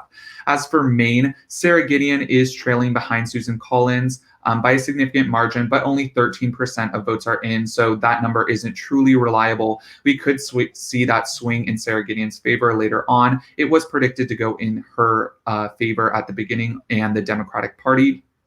As for Michigan, Gary Peters is lagging behind, incumbent Gary Peters is lagging behind John James as expected, but there are only 33% of the votes in. So once again, I want to say that that could swing in either way. Rounding out the Senate races, Montana, it looks like the incumbent Steve Daines, who is with the Republican Party, is losing currently to Steve Bullock with 17% of the vote in. And just to say, this is a very, very Republican state in the past. It's not voted Democrat in a long while. So this would be a pretty big upset for the state of Montana, especially with the weight that a Senate seat carries. As for North Carolina, Cal Cunningham and Tom Tills are neck and neck with 90% of the vote in, so that could swing anyway. Tom Tills is up 1%, however. And I will pass it over to Cassidy for an update on the presidential race.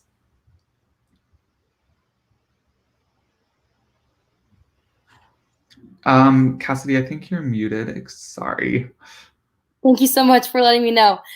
So according to the most recent poll updates, Biden is taking the lead with 118 electoral votes compared to President Trump with 111 electoral votes. Now we still have 309 electoral votes remaining, and we do need 270 to win. Like I said earlier, Pennsylvania, Wisconsin, and Michigan are critical right now.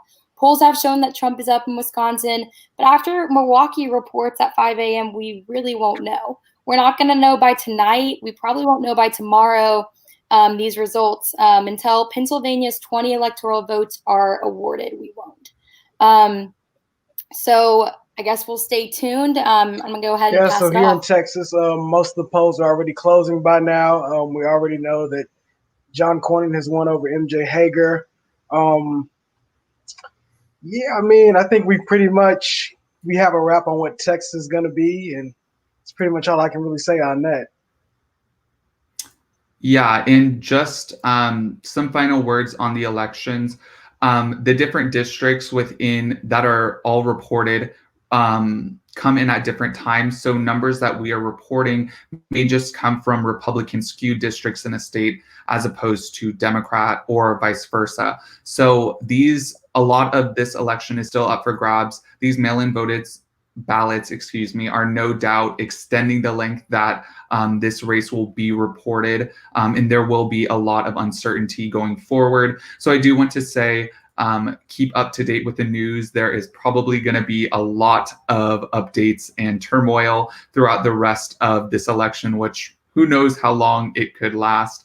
But yeah, we still have a lot of electoral votes up for grabs. I just want to quickly run through some projected states that aren't these battleground states that are being fought for. Donald Trump has won, or is projected to win, South Carolina, West Virginia, Kentucky, Indiana, Tennessee, Alabama, Mississippi, Louisiana, Arkansas, Missouri, Oklahoma, Kansas, Nebraska, South Dakota, North Dakota, and Wyoming.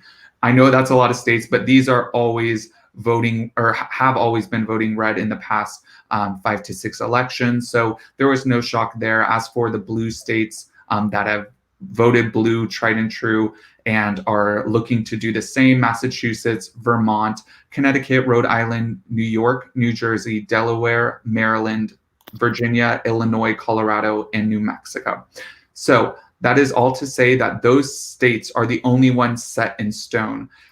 The battleground states are all still up for grabs, and there's a lot of jumping around in the numbers. So be sure to be active with news and check these other news reporting sites as our election coverage is about to come to a close. With all of that being said, we want to thank you so much for tuning in tonight and watching our election coverage. For more updates, follow us on Twitter and Instagram at Texas News TSTV. And you can catch Good Morning Texas tomorrow at 7 a.m. sharp.